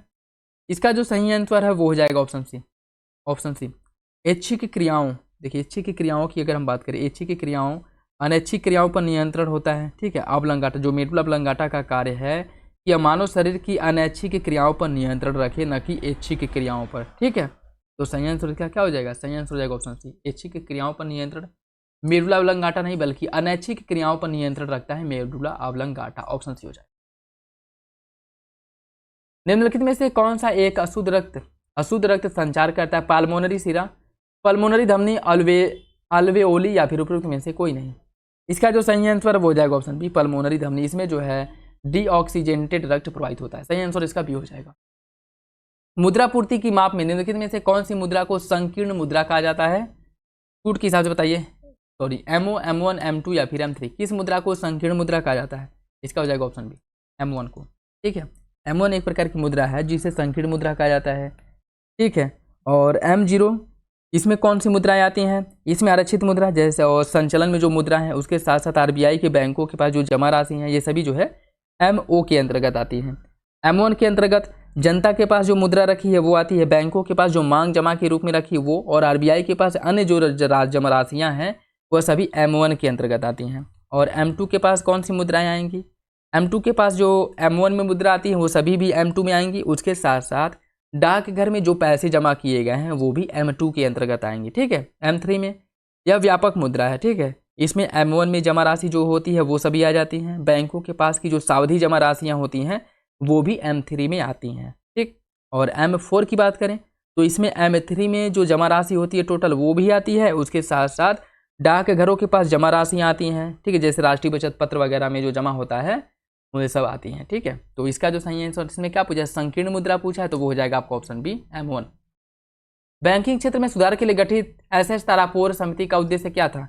एसएस तारापोर समिति का गठन किस उद्देश्य की पूर्ति के लिए किया गया था? पूंजी खाते की परिवर्तनीयता के लिए एसएस तारापोर समिति का गठन किया गया था। सही आंसर इसका सी हो जाएगा।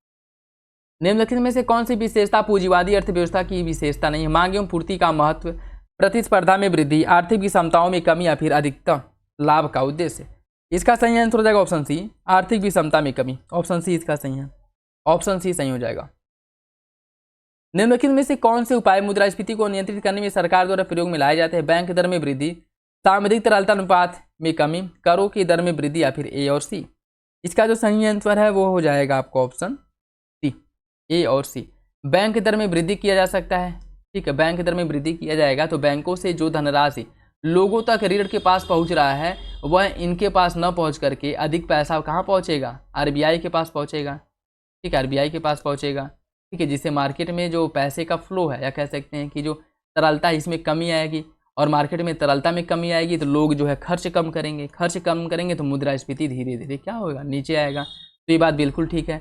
करों की दर में वृद्धि, ये बात भी ठीक है। जैसे मान लीजिए लोगों के पास पैसे बहुत ज़्यादा होंगे तभी तो लोग पैसे खर्च करेंगे, और करों में अगर वृद्धि कर दी जाए तो पहले जहाँ ये लोग 10 रुपये कर के रूप में देते थे, अब अगर वृद्धि कर दिया जब 15 रुपये कर के रूप में देंगे तो उनके पास पैसे की कमी होगी।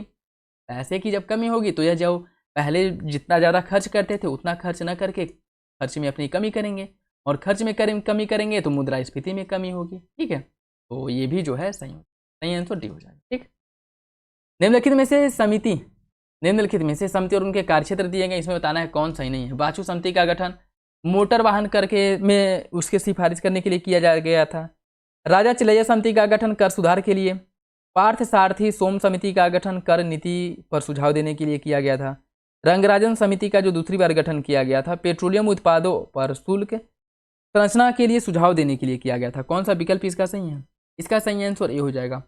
वाचु समिति का जो गठन किया गया था प्रत्यक्ष कर के बारे में जांच के लिए इसका गठन किया गया था, न कि मोटर वाहन के। ठीक है, प्रत्यक्ष कर में कैसे सुधार किया जा सकता है, इसका दायरा कैसे बढ़ाया जा सकता है जिससे कि सरकार को कर की प्राप्ति अधिक हो, लोग कर की चोरी कम करें, इस पर सुझाव देने के लिए वाचु समिति का गठन किया गया था। तो ए इसका सही हो जाएगा। ठीक है, बाकी मोटर वाहन कर में सुधार जो सुझाव देने के लिए किसका गठन किया गया था, तो ये भी याद रखिएगा, भूरेलाल समिति का गठन किया। भूरेलाल समिति का गठन मोटर वाहन कर में जो सुधार है या फिर से इस पर जो सुझाव है वो देने के लिए किया गया था। ऑप्शन ए इसका सही है।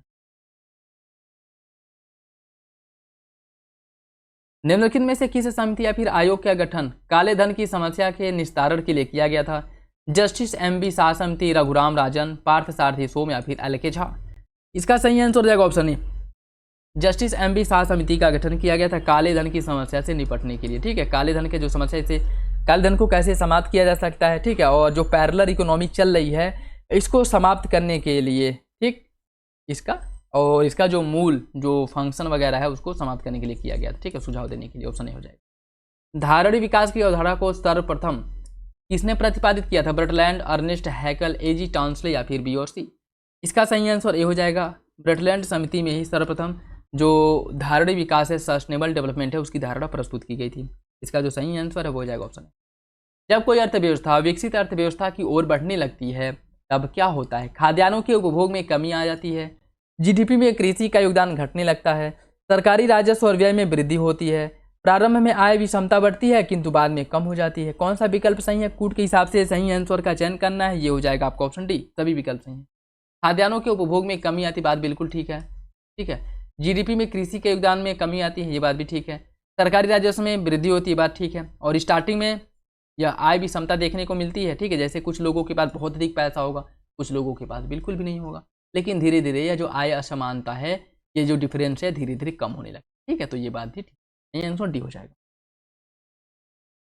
भारत में हिंदू समृद्धि दर निम्नलिखित में से, भारत में हिंदू समृद्धि दर निम्नलिखित में से किससे संबंधित है, आपको बताना है।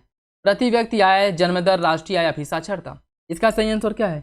इसका जो सही आंसर है वो हो जाएगा ऑप्शन सी, राष्ट्रीय आय से संबंधित है हिंदू वृद्धि दर। ठीक है, हिंदू समृद्धि दर जो है राष्ट्रीय आय से संबंधित है। और सबसे पहले हिंदू वृद्धि दर को राष्ट्रीय आय से सूचीबद्ध जो किया गया था या फिर इससे इंडिकेशन के रूप में शामिल किया गया था, वो प्रोफेसर राजकृष्ण थे, इन्हीं के द्वारा हिंदू वृद्धि दर दिया गया था स्टार्टिंग में सबसे पहले। तो ये भी याद रखिएगा, इंपॉर्टेंट है। इसका सही आंसर सी। इस पंचवर्षीय योजना को मानव विकास के सारे विकास प्रयासों का सार तत्व माना जाता है, 6वीं, 8वीं, 9वीं या फिर 10वीं। इसका सही आंसर हो जाएगा बी, 8वीं पंचवर्षीय योजना। ठीक है, 8वीं पंचवर्षीय योजना जो आपके 1992 से 1992 तक। ठीक है, सही आंसर। निम्नलिखित में से फसलों पर विचार कीजिए, इसमें कौन खरीफ फसल है? मूंगफली, सरसों, मक्का, कपास, कौन सी खरीफ की फसलें हैं? कूट के हिसाब से बताइए। इसका जो सही आंसर है वो हो जाएगा ऑप्शन बी, 1, 3, 4, 1, 3, 4 सरसों या रबी की, तो रबी की फसल। बाकी मूंगफली, मक्का, कपास ये तीनों खरीफ की फसलें हैं, ऑप्शन बी। निम्नलिखित में से कौन सा कथन सही है? खैरा रोग धान में जिंक की कमी के कारण होता है। गोल्डन धान में विटामिन ए की मात्रा सबसे अधिक होती है। चावल को धुलने से विटामिन ए, विटामिन 1 थायमिन या नष्ट हो जाता है। कौन सा विकल्प इसका सही होगा? इसका सही आंसर डी है, तीनों विकल्प सही हैं। ठीक है, धान में जो खैरा रोग होता है जिंक की कमी से होता है, बात बिल्कुल ठीक है। और गोल्डन चावल जो होता है, गोल्डन राइस, इसमें विटामिन ए प्रचुर मात्रा में पाया जाता है, बात भी ठीक है। और चावल को अगर बहुत अधिक धोया जाए तो इसमें विटामिन 1 जो है वो समाप्त हो जाता है, थायमिन। ठीक है, तो ये बात भी ठीक, सही आंसर डी हो जाएगा। स्वामित्व योजना के बारे में देखिए, कौन सा विकल्प सही है? किसानों को अधिक उत्पादन के लिए प्रेरित करना, उनकी फसल का उचित मूल्य दिलवाना, किसानों को वैज्ञानिक खेती तरीका विकसित करना उनके बीच में, या किसानों की भूमि संबंधी रिकॉर्ड सर्वेक्षण कराना। कौन स्वामित्व योजना से संबंधित है? इसका जो सही आंसर है वो हो जाएगा ऑप्शन डी, किसानों को भूमि संबंधी जो रिकॉर्ड है सर्वेक्षण इसका करके उनको भूमि का मालिकाना अधिकार देना। ठीक है, मतलब कह सकते हैं कि भूमि का जो कागज है वो प्रदान करना, इसीलिए स्वामित्व योजना लाया गया। ठीक है, सही आंसर डी हो जाएगा। एमएसएमई की अधिकतम इकाइयाँ ग्रामीण क्षेत्रों में स्थित होती हैं। कथन है कि एमएसएमई के ज़्यादातर इकाइयाँ ग्रामीण क्षेत्रों में होती हैं। यह ग्रामीण क्षेत्रों से शहरी क्षेत्रों की ओर पलायन में कुछ कमी आया है। कौन सा विकल्प इसका सही होगा? इसका सही आंसर सी हो जाएगा, दोनों विकल्प सही हैं। ठीक है, एमएसएमई की ज़्यादातर इकाइयाँ ग्रामीण क्षेत्रों में होती हैं। ठीक है, यह सूक्ष्म जो है उद्योगों का समूह होता है, ये बात बिल्कुल ठीक है। और इससे ग्रामीण क्षेत्रों से शहरी क्षेत्रों में पलायन कम हुआ, ये बात भी ठीक है। और इसके पीछे रीजन क्या है? जैसे मान लीजिए अगर लोगों को जो गाँव क्षेत्र में रहते हैं उनको अगर गाँव में रोजगार मिल जाएगा तो गाँव को छोड़ करके शहर में जाएंगे? कभी नहीं जाएंगे। ठीक है, शहर में लोग जाते हैं मजबूरी बस जाते हैं। ठीक है, क्योंकि उन गांव में उनको रोजगार के अवसर नहीं मिलते हैं। अगर गांव में उनको अच्छे रोजगार के अवसर मिल रहे हैं तो वह गांव को छोड़ करके कभी नहीं जाएंगे, क्योंकि गांव में जो सुकून है वो शहरों में बिल्कुल भी नहीं है। ठीक है, तो दोनों विकल्प क्या हो जाएगा? सही हो जाएगा। नेक्स्ट देखिए, निम्नलिखित में से कौन खाद्य प्रसंस्करण उद्योग का उद्देश्य नहीं है? फसलों के अपव्यय को कम करना, रोजगार का सृजन करना, विविध फसलों की खेती को प्रोत्साहित करना, या फिर मूल्यवर्धन में कमी करना। खाद्य प्रसंस्करण का उद्देश्य मुख्य में से इसमें से आपको बताना है कौन जो है इसका उद्देश्य नहीं है। देखिए, इसकी हम बात करें, इसका सही आंसर डी हो जाएगा, मूल्यवर्धन में कमी। खाद्य अगर प्रसंस्करण आप करेंगे तो इससे मूल्यवर्धन में कमी नहीं होगी, मूल्यवर्धन में वृद्धि होगी। इसका मतलब क्या है? जैसे देखिए, मान लीजिए टमाटर जो है आप बेच रहे हैं, वैसे टमाटर अभी 10 रुपये किलो 10 रुपये 15 रुपये केजी बिक रहा है। ठीक है, और इसका मूल्यवर्धन आप करते हैं, अर्थात टमाटर से आप केचप बना देते हैं, तो ये क्या 10-15 में बिकेगा? इसका हो सकता है कि ये प्राइस जो है 20 हो जाए, इसका प्राइस 20 हो जाए। ठीक है, और जैसे पहले 1 किलो टमाटर आप लेके आ रहे हैं 20 रुपये में या 15 रुपये में लेके आ रहे हैं, 1 किलो टमाटर से आप केचप जो है बनाएं और उससे केचप जो है 5 पैकेट बन जाए और 1 पैकेट 20 रुपये में बिके, तो इसका मूल्यवर्धन में कमी हो रहा है कि वृद्धि हो रहा है? मूल्यवर्धन में वृद्धि हो रहा है ना। तो अगर खाद्य प्रसंस्करण आप करेंगे तो इससे मूल्यवर्धन में वृद्धि होगा। एक और एग्जाम्पल देखिए, जैसे आप मान लीजिए आलू है, आलू आप 15 या 20 रुपये किलो लेके आ रहे हैं और इसी आलू का आप जो है चिप्स बना दे रहे हैं, इसी आलू का चिप्स बना करके बेच रहे हैं। जो चिप्स आते हैं मार्केट में उसमें होता है क्या? हवाई तो भरा होता है। अच्छा, आप लोग बताइएगा कमेंट बॉक्स में कि चिप्स की जो पैकेट होती है उसमें जो गैस भरा होता है वो कौन सा गैस भरा होता है? ये इंपॉर्टेंट क्वेश्चन, ये क्वेश्चन पूछा हुआ है। ठीक है, आप लोग कमेंट बॉक्स में बताएंगे, जरूर बताएंगे। ठीक, और देखिए जैसे चिप्स हो गया, 20 रुपये किलो आप आलू लेकर के आ रहे हैं, एक आलू काटेंगे उससे 5 रुपये का चिप्स तैयार हो गया। ठीक है, तो ये जो है मूल्यवर्धन है। तो खाद्य प्रसंस्करण आप करते हैं तो इससे मूल्यवर्धन में वृद्धि होती है, ठीक है, न कि मूल्यवर्धन में कमी होती है। तो ये आपका गलत हो जाएगा। ठीक, बाकी विकल्प सही है।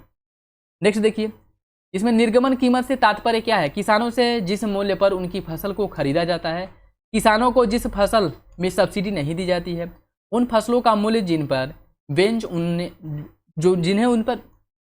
जिन्हें उन पर बेच नहीं दिया जाता है, और वह मूल्य जिन पर बफर स्टॉक में रखे अनाजों को पीडीएस की दुकानों को उपलब्ध कराया जाता है, इसे कहा जाता है निर्गमन मूल्य। देखिए, इसकी अगर हम बात करें, इसका सही आंसर डी हो जाएगा। वह मूल्य जिन पर बफर स्टॉक में रखे अनाजों को पीडीएस की दुकानों पर उपलब्ध कराया जाता है, उसी को कहा जाता है निर्गमन मूल्य। तो सही आंसर इसका डी हो जाएगा। ठीक है, डी हो जाएगा। नेक्स्ट देखिए, ब्लैक रस्ट, करनाल बंट निम्नलिखित में से किस फसल में लगने वाला रोग है? गेहूं, धान, मक्का या फिर सरसों? इसका सही आंसर क्या है? इसका जो सही आंसर हो जाएगा ऑप्शन ए, गेहूं में लगता है। ठीक है, देखिए, रस्ट की फसल की अगर बात करें, रस्ट गेहूं की फसल को प्रभावित करता है और 3 प्रकार का होता है रस्ट। येलो रस्ट होता है, ब्राउन रस्ट होता है और ब्लैक रस्ट होता है।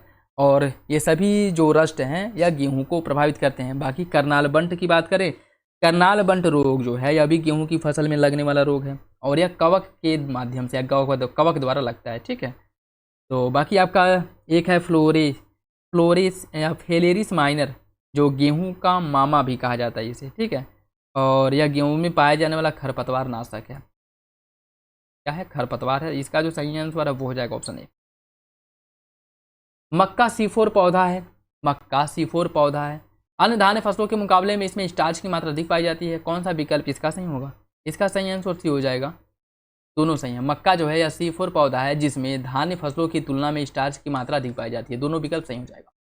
निम्नलिखित में से किस फसल को दलहनी और तिलहनी दोनों वर्गों में रखा जाता है? उड़द, सोयाबीन, मसूर या फिर मटर? इसका जो सही आंसर है क्या होगा? इसका सही आंसर भी हो जाएगा सोयाबीन को, ऑप्शन बी।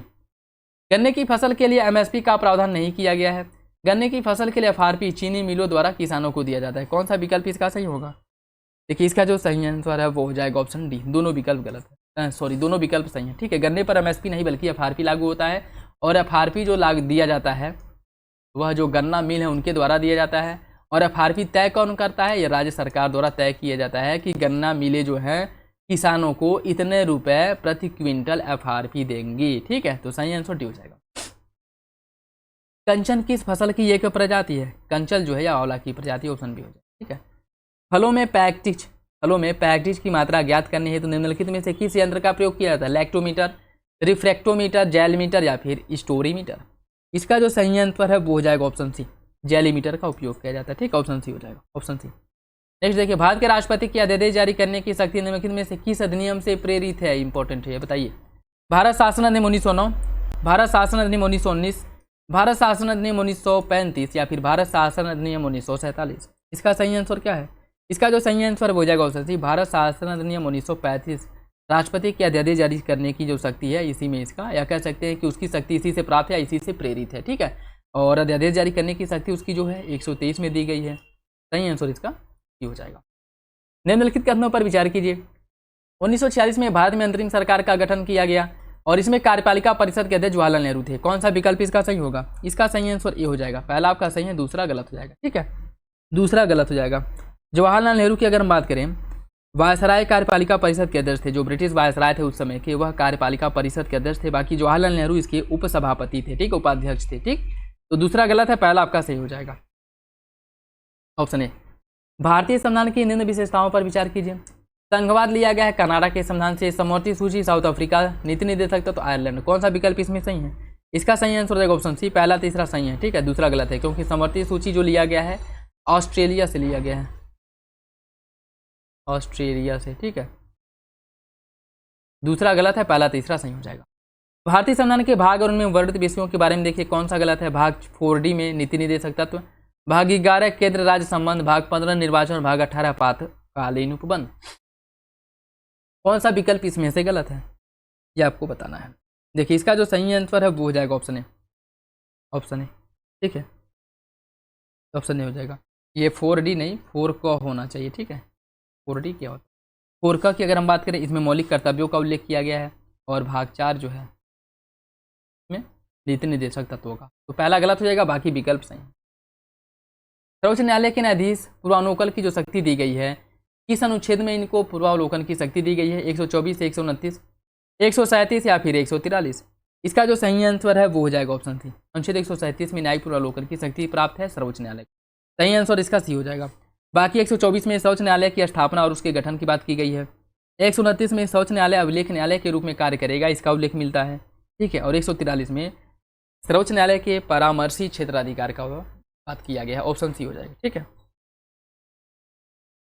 संविधान की निम्नलिखित अनुसूची और उनसे संबंधित विषयों के बारे में देखिए। 7वीं अनुसूची जो शक्तियों के विभाजन से संबंधित है। 8वीं अनुसूची में भाषाओं का उल्लेख किया गया। 9वीं अनुसूची दल बदल के आधार पर निर्भरता से संबंधित है। इसका सही आंसर हो जाएगा ऑप्शन है, पहला दूसरा सही है, तीसरा गलत है कि दल बदल का प्रावधान जो है यह 10वीं अनुसूची में किया गया, न कि 9वीं अनुसूची में, ठीक है। 10वीं अनुसूची में दल बदल का प्रावधान किया गया है। तो सही आंसर इसका जो है वो हो जाएगा आपका option C, option A. Bharat में एक नए राज्य के निर्माण हेतु शक्ति किसको प्राप्त है? नए राज्यों का निर्माण जो है किया जा सकता है संसद द्वारा, ये शक्ति संसद को प्राप्त है, ऑप्शन ए हो जाएगा। सिक्किम को भारत संघ के अंतर्गत एक पूर्ण राज्य कब बनाया गया था? इसका सही आंसर हो जाएगा आपका ऑप्शन क्या? देखिए, सिक्किम की बात करें तो यह 36वां संविधान संशोधन। अगर ये पूछता कि सिक्किम को भारत के अंतर्गत कब शामिल किया गया था तो वो हो जाएगा आपका 35वां संविधान संशोधन। और अगर ये पूछेगा कि सिक्किम को भारत का पूर्ण राज्य का दर्जा कब दिया गया था तो वो हो जाएगा 36वां संविधान संशोधन, ठीक है, 1974। तो कंफ्यूज नहीं होना, याद रखिएगा, ऑप्शन डी इसका सही हो जाएगा। भारतीय संविधान की 6ठी अनुसूची किन 4 राज्यों में अनुसूचित क्षेत्रों, अनुसूचित जनजाति क्षेत्रों से संबंधित है? देखिए, इसकी अगर हम बात करें इसका सही आंसर भी हो जाएगा असम, मेघालय, त्रिपुरा, मिजोरम, AMTM, ठीक है, ठीक, ऑप्शन बी हो जाएगा। न्याय पंचायत के गठन का सुझाव किस समिति द्वारा सबसे पहले दिया गया था? सिंधवी समिति, थुंगन समिति, दातेवाला या फिर अशोक मेहता? इसका सही आंसर क्या है? इसका सही आंसर हो जाएगा ऑप्शन ए, LM सिंधवी समिति ने सर्वप्रथम सुझाव दिया था कि पंचायतों में न्याय पंचायत का गठन करना चाहिए, ठीक है, पंचायतों में न्याय पंचायत का गठन करना चाहिए। इसका सुझाव सर्वप्रथम LM सिंधवी समिति ने दिया था, ऑप्शन ए। जब संसद के दोनों सदनों की संयुक्त बैठक में कोई विधेयक निर्दिष्ट अर्थात रेफर किया जाता है तो इसे किसके द्वारा पारित होते हैं? यह किसके द्वारा पारित होता है? उपस्थित तथा मत देने वाले सदस्यों के 1/3 या 1/10वां बहुमत, उपस्थित और मत देने वाले सदस्यों के 1/4 बहुमत, या फिर सदस्यों का 2/3 बहुमत, या फिर कोई नहीं? इसका सही आंसर क्या है? इसका सही आंसर हो जाएगा ऑप्शन डी, कोई सा भी विकल्प सही नहीं है, क्योंकि जब संयुक्त बैठक का प्रावधान किया जाता है तो उसमें जो कोई विधेयक है वह संयुक्त बैठक में इसमें उपस्थित एवं मत देने वाले सदस्यों के साधारण बहुमत से यह प्रस्ताव पारित होता है, ठीक है, साधारण बहुमत द्वारा। सही आंसर डी हो जाएगा।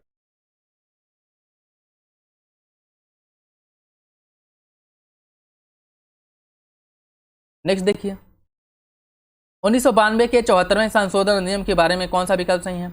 एक नगर पालिका गठन करने के लिए नए चुनावों को विघटन की तारीख से 6 महीने की अवधि प्राप्त होने से पहले पूरा किया जाएगा।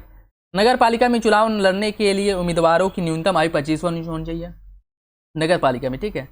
अधिनियम नगर पालिकाओं के चुनाव मामले में अदालतों पर हस्तक्षेप को रोकता है। कौन सा विकल्प इसका सही होगा? देखिए, इसका जो सही आंसर है वो हो जाएगा ऑप्शन बी, पहला और तीसरा तो सही है, दूसरा गलत हो जाएगा, ठीक है, क्योंकि यह जो आयु है 25 नहीं बल्कि 21 वर्ष है, ठीक है, तो दूसरा गलत है, बाकी विकल्प सही हो जाएंगे। सतलज और काली नदी के बीच स्थित जो हिमालय है इसे किस हिमालय के नाम से जाना जाता है? सतलज और काली नदी के बीच में जो हिमालय स्थित है उसको जाना जाता है कुमायूं हिमालय के नाम से, ठीक है। बाकी पंजाब हिमालय किसके किसके बीच में स्थित है? पंजाब हिमालय है सिंधु और सतलज के बीच में,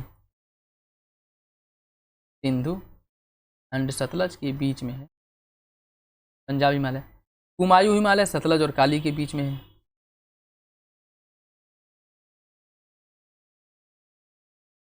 नेपाल हिमालय की बात करें तो यह काली और तीस्ता के बीच में है, ठीक। असम हिमालय तीस्ता और ब्रह्मपुत्रा के बीच में है, ब्रह्मपुत्रा। इसी ब्रह्मपुत्रा की जगह कहीं कहीं आपको दिहांग मिल जाएगा, ठीक है, तो इसमें आप कंफ्यूज नहीं होंगे, इसका सही आंसर भी हो जाएगा, ठीक।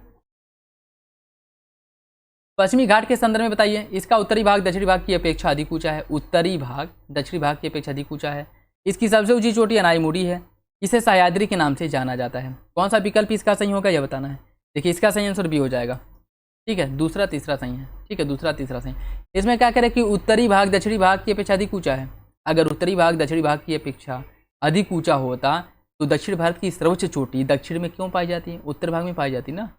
इसकी सबसे ऊंची चोटी अनाईमुडी है जो केरल में पाई जाती है, केरल में स्थित है, ठीक है। और सह्याद्री के नाम से भी इसे जाना जाता है, ये बात भी सही है। तो पहला आपका गलत हो जाएगा। इसका जो दक्षिणी भाग है वह उत्तरी भाग की तुलना में ऊंची है, ठीक है। तो पहला गलत है, बाकी दूसरा तीसरा सही हो जाएगा। नागा पहाड़ी भारत और बांग्लादेश की सीमा पर स्थित है। इलायची पहाड़ी केरल तमिलनाडु में, चौराय पहाड़ी तमिलनाडु में। कौन सा विकल्प इसमें से सही है? इसका जो सही आंसर है वो हो जाएगा ऑप्शन बी। दूसरा तीसरा सही है, पहला गलत हो जाएगा। नागा पहाड़ी की बात करें, नागा पहाड़ी भारत और बांग्लादेश नहीं बल्कि म्यांमार की सीमा पर स्थित। म्यांमार, भारत और म्यांमार के बीच में प्राकृतिक सीमा का निर्माण करता है नागा पहाड़ी। बाकी इलायची पहाड़ी केरल और तमिलनाडु के बीच में है और सेवराय पहाड़ी तमिलनाडु में है। सही आंसर इसका बी हो जाएगा, बी इसका सही है। निम्नलिखित में से कौन सा दर्रा भारत के सिक्किम राज्य में स्थित है? नाथुला, बोमडीला, शिवकिला या फिर जोजिला। इसका जो सही आंसर है वो हो जाएगा ऑप्शन ए, नाथुला है सिक्किम में। बोमडीला की बात करें, यह कहाँ पे है? आपकी अरुणाचल प्रदेश में है बोमडीला दर्रा, अरुणाचल प्रदेश में है बोमडीला। बोमडीला। शिवकिला कहाँ पे है? यह आपके हिमाचल प्रदेश में है शिवकिला दर्रा। और जोजिला जो है यह आपके लद्दाख में, ठीक है। इसका सही आंसर ये हो जाएगा। भारत का औसत समुद्री तल चेन्नई तट से मापा जाता है। भारत के 9 राज्य समुद्र तट से लगे हुए हैं। भारत का सर्वाधिक समुद्री तट रेखा वाला राज्य गुजरात है। कौन सा विकल्प इसका सही है? इसका सही आंसर डी हो जाएगा, तीनों विकल्प सही हो जाएंगे, ठीक है। भारत में जो समुद्री तट मापी जाती है वो चेन्नई से मापा जाता है। क्यों? क्योंकि यह जो है सबसे न्यूनतम है। बाकी 9 राज्य जो है कोस्टल एरिया अर्थात समुद्र के साथ सीमा साझा करते हैं और सबसे अधिक जो तट रेखा है गुजरात की, ये बात भी याद रखिएगा। सही आंसर डी हो जाएगा। निम्नलिखित कथनों पर विचार किए। रोहतांग दर्रा हिमाचल प्रदेश में है, नाथुला है सिक्किम में, लिपुलेख है अरुणाचल प्रदेश में। कौन सा विकल्प इसमें सही है? इसका सही आंसर ये हो जाएगा, पहला दूसरा सही, तीसरा गलत हो जाएगा। नाथुला दर्रा अरुणाचल प्रदेश में नहीं, सॉरी लिपुलेख दर्रा अरुणाचल प्रदेश में नहीं है, ठीक है। लिपुलेख दर्रे की अगर हम बात करें तो यह कहाँ पे है? यह है उत्तराखंड राज्य में, उत्तराखंड में लिपुलेख दर्रा, ठीक है। बाकी पहला दूसरा सही हो जाएगा। निम्नलिखित में से कौन सा बंदरगाह भारत के पूर्वी तट पर है? एन्नौर, कांडला, मार्मुगोमा या फिर जंजीरा। इसका सही आंसर क्या है? इसका सही आंसर ये हो जाएगा, एन्नौर जो है यह भारत के पूर्वी तट पर स्थित बंदरगाह है। बाकी कांडला, मर्मुगोवा और जंजीरा ये तीनों पश्चिमी तट पर हैं, ठीक है। तीनों पश्चिमी तट पे है, तो इसका सही आंसर ये हो जाएगा। दोस्तों वीडियो अगर अच्छा लगे तो लाइक जरूर कर दिया करें और अपने दोस्तों साथियों के साथ वीडियो जरूर शेयर कर दिया करें। अंडमान निकोबार द्वीप समूह का सर्वोच्च शिखर सैंडल पीक कहाँ पर स्थित है? उत्तरी अंडमान पर, दक्षिणी बड़ा निकोबार या फिर कार निकोबार। इसका सही आंसर हो जाएगा ऑप्शन ए। अंडमान निकोबार की सर्वोच्च चोटी जो सैंडल पीक है यह उत्तरी अंडमान पर स्थित है। ऑप्शन ए इसका सही है, ऑप्शन ए इसका सही है। देखिए, जिसमें अगर हम बात करें अंडमान निकोबार में टोटल द्वीपों की संख्या लगभग 836 है और इनमें से कुछ ही द्वीप हैं जिन पर अस्थायी रूप से निवास किया जाता है। कह सकते हैं कि वास स्थान या अस्थायी रूप से आवासीय क्षेत्र पाए जाते हैं, लोग रहते हैं, और ये इनकी संख्या 38 है, ठीक है। ठीक, इसका सही आंसर ये हो जाएगा। निम्नलिखित में से कौन सी जल संधि तमिलनाडु और श्रीलंका को अलग करती है? कौन सी जल संधि तमिलनाडु श्रीलंका को अलग करती है? आपका पाक स्ट्रेट है, ऑप्शन डी हो जाएगा। जौनसारी जनजाति के बारे में देखिए, यह उत्तराखंड में अस्थायी निवास करने वाली जनजाति है। इसका मुख्य व्यवसाय है शिकार और इनमें बहुपति विवाह प्रथा प्रचलित है। इसका सही आंसर क्या है? इसका सही आंसर सी हो जाएगा, पहला तीसरा सही है, दूसरा गलत है, ठीक है, दूसरा गलत है। जौनसारी यह उत्तराखंड की अस्थायी निवासी या कह सकते हैं कि मूल जनजाति हैं और यह जो है उत्तर प्रदेश में भी पाई जाती हैं, कि उत्तर प्रदेश उत्तराखंड एक ही रहे हैं, तो यह उत्तर प्रदेश के भी कुछ क्षेत्रों में पाए जाते हैं।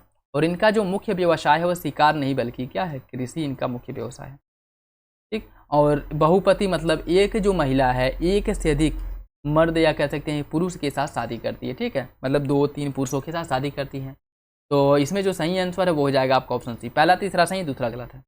अलकनंदा नदी पिंडा नदी से मिलती है कहाँ पे? अलकनंदा नदी कहाँ मिलती है? पिंडा नदी से, यह मिलती है कर्णप्रयाग में, ठीक है, ऑप्शन सी हो जाएगा।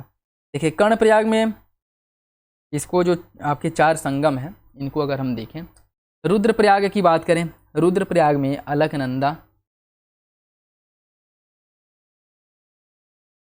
रुद्रप्रयाग में अलकनंदा और मंदाकिनी नदी का संगम होता है, मंदाकिनी नदी का संगम होता है, ठीक। देवप्रयाग की बात करें, देवप्रयाग में अलकनंदा और भागीरथी का संगम होता है।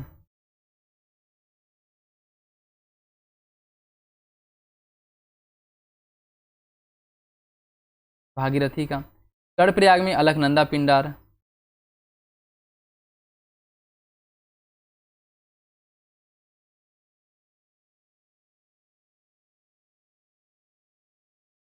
विष्णु प्रयाग की बात करें, अलकनंदा,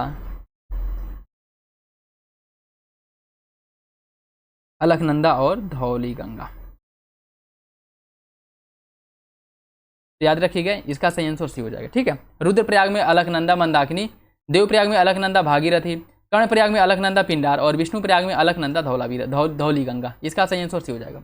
निम्नलिखित में से कौन सी ज्वालामुखी नहीं बनाती है? कौन ज्वालामुखी नहीं बनाती है? नर्मदा ताप्ती, ज्वार नदमुख है यार, ज्वार नदमुख एस्चुअरी। ठीक है, नर्मदा, ताप्ती, मांडवी, महानदी। कौन सा विकल्प इसका सही है? इसका सही आंसर डी हो जाएगा, महानदी, एस्चुअरी या फिर जो आपका ज्वार नदमुख है, इसका निर्माण नहीं करती है। ठीक है, ये तीनों नदियाँ अरब सागर में प्रवाहित होती हैं, जबकि महानदी बंगाल की खाड़ी में। ठीक है, इसका सही आंसर डी हो जाएगा। निम्नलिखित में से कौन गंगा के तट पर स्थित नहीं है? फतेहपुर, कानपुर, मथुरा या फिर वाराणसी। कौन सा शहर गंगा नदी के तट पर स्थित नहीं है? देखिए, इसकी अगर हम बात करें, इसका सही आंसर सी हो जाएगा, मथुरा। मथुरा गंगा नदी के तट पर नहीं है। ठीक है, मथुरा की अगर हम बात करें तो यह जो है यमुना नदी के तट पर स्थित, यमुना नदी, ऑप्शन सी हो जाएगा। डुडुमा जलप्रपात किस नदी के तट पर स्थित है? डुडुमा जलप्रपात किस नदी पर है? घाट प्रवाह, मचकुंड, चंबल या फिर नर्मदा। इसका जो सही आंसर है वो हो जाएगा ऑप्शन बी, मचकुंड नदी पर स्थित है डुडुमा जलप्रपात। ऑप्शन बी इसका सही हो जाएगा। ठीक है, ऑप्शन हो जाएगा बी। ठीक है, बाकी अगर और हम देखें, जैसे आपका घाट प्रभा नदी पर है गोकक जलप्रपात, घाट प्रभा नदी पर गोकक जलप्रपात स्थित है, गोकक जलप्रपात है। चंबल नदी पर तूलिया जलप्रपात है, तूलिया जलप्रपात जो है चंबल नदी पर स्थित है। ठीक, नर्मदा नदी पर दूधधारा जलप्रपात स्थित है, ये भी याद रखिएगा। ठीक है, इसका सही आंसर भी हो जाएगा, मचकुंड नदी पर डुडुमा जलप्रपात, ऑप्शन बी। त्रिपोली और सीडोर तेल शोधन केंद्र कहाँ पर? त्रिपोली और सीडोर तेल शोधनशाला कहाँ पे है? या दोनों तेल शोधनशालाएं लेबनान में है। ठीक है, लेबनान में त्रिपोली और सीडोन तेल शोधनशाला लेबनान में स्थित है। लेबनान जहाँ पर भूमध्य सागरीय जलवायु पाई जाती है, जो भूमध्य सागर के पूर्व में स्थित है। ठीक है, इसका सही आंसर है ऑप्शन बी। और बाकी अगर पूछ ले लेबनान, तो यह सीरिया और इजराइल के साथ सीमा साझा करता है। लेबनान की सीमा जो है सीरिया और इजराइल के साथ लगती है। और ये जो लेबनान है, इसको पूर्व का स्विट्जरलैंड कहा जाता है। लेबनान को कहा जाता है पूर्व का स्विट्जरलैंड, जिसकी राजधानी है बेरूत, राजधानी है बेरूत। बी। निम्नलिखित को उत्तर से दक्षिण क्रम में व्यवस्थित कीजिए। उत्तर को दक्षिण क्रम में, गोल्डन हाइट, वेस्ट बैंक और यरूशलेम, इनको उत्तर से दक्षिण क्रम में व्यवस्थित करना और वो हो जाएगा ऑप्शन ए। सबसे उत्तर में है गोल्डन हाइट्स, फिर आपका वेस्ट बैंक मिलेगा, उसके बाद यरूशलेम मिलेगा, ऑप्शन ए इसका सही है। ठीक है, यह उत्तर से दक्षिण क्रम है। भारत का पहला ध्रुवमापी मिशन कौन सा है? भारत का पहला ध्रुवमापी पोलरीमीटर मिशन कौन सा है? Chandrayaan 3, Aditya L1 first, Edusat first और एजुसेट या फिर सक्सपोसैट। कौन सा विकल्प इसका सही है? इसका सही आंसर डी हो जाएगा, सक्सपोसैट या भारत का पहला ध्रुवमापी मिशन है, ऑप्शन डी सही हो जाएगा। ऑप्शन डी इसका सही है। और इसे कब लॉन्च किया गया था? 2024 में लॉन्च किया गया था, इसलिए और इम्पोर्टेंट हो जाता है ऑप्शन डी। ठीक है, नेक्स्ट देखिए, यह स्वच्छ सर्वेक्षण 2023 के बारे में। इंदौर लगातार 7वीं बार पहले स्थान पे था, सही बात है। और 2023 के लिए स्वच्छ सर्वेक्षण मिशन वेस्ट टू वेल्थ है। कौन सा विकल्प इसका सही होगा? वो हो जाएगा ऑप्शन सी, दोनों विकल्प सही है। ठीक है, इसकी थीम वेस्ट टू वेल्थ थी और इंदौर लगातार 7वीं बार पहले नंबर पे था, तो यह इंपॉर्टेंट है, याद रखिएगा। वृक्ष समूह में कुल कितने सदस्य मेंबर हैं बताना है। इसका जो सही आंसर है वो हो जाएगा ऑप्शन डी। इसमें कुल जो है 10 सदस्य है। ठीक है, वृक्ष में। ठीक, ऑप्शन डी हो जाएगा। 13वें वित्त आयोग के अध्यक्ष थे केलकर। 14वां वित्त आयोग गठन किया गया तनके सिंह की अध्यक्षता में। 16वां वित्त अरविंद पनगड़िया। इसका सही आंसर क्या है? इसका सही आंसर देगा ऑप्शन ए, पहला दूसरा सही है। ठीक है, पहला दूसरा सही हो जाएगा। 16वें वित्त आयोग जो है, एक सेकेंड, इसमें जो है 13वें वित्त आयोग, यह जो है आपका 13वें वित्त आयोग के अध्यक्ष विजय केलकर थे, बात बिल्कुल ठीक है। और एनके सिंह जो थे 15वें वित्त आयोग के अध्यक्ष थे। ठीक है, 15वें वित्त आयोग के अध्यक्ष थे एनके सिंह, तो ये बात आपका गलत हो जाएगा। 14वें वित्त आयोग की अगर हम बात करें, 14वें वित्त आयोग के अध्यक्ष जो थे वो क्या नाम है, रेड्डी थे। ठीक है, और 16वें वित्त आयोग के अरविंद पनगड़िया। तो इसका सही आंसर 1 और 3 होना चाहिए, 1 और 3, ऑप्शन सी। ठीक है, ऑप्शन सी हो जाएगा इसका, ऑप्शन सी इसका सही है। नेक्स्ट देखिए, टेनिस खेल का यूनाइटेड कप 2024 यह किस देश द्वारा जीता गया था? टेनिस खेल का जो यूनाइटेड कप 2024 है, इसे किस देश ने जीता था? इसे जीता था इंग्लैंड ने। 2024 में गणतंत्र दिवस पद्मश्री से सम्मानित खिलाड़ी कोच जोशना चिनप्पा यह किस किस खेल से संबंधित है? इनका संबंध है स्क्वैश से, ठीक है, स्क्वैश से है, तो ऑप्शन डी हो जाएगा। जनवरी 2024 में उपग्रह सुरैया को किस देश द्वारा लॉन्च किया गया था? इसे लॉन्च किया गया था इराक द्वारा, ऑप्शन ए।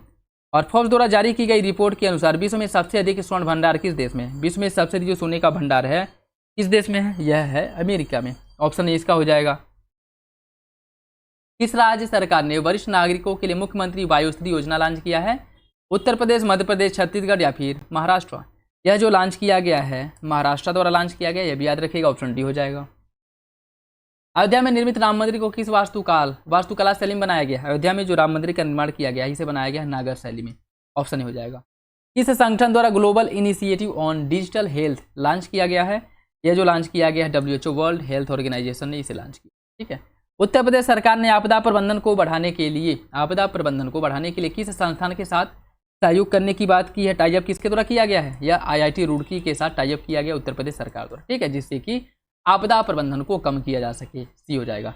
और फिच द्वारा वित्त वर्ष 25-26 में भारत के लिए जो अनुमानित राजकोषीय घाटा है, फिच ने वो कितना अनुमान लगाया है कि 25-26 में भारत का राजकोषीय घाटा कितना रहने का अनुमान लगाया है? यह लगाया है 5.4%, सी हो जाएगा।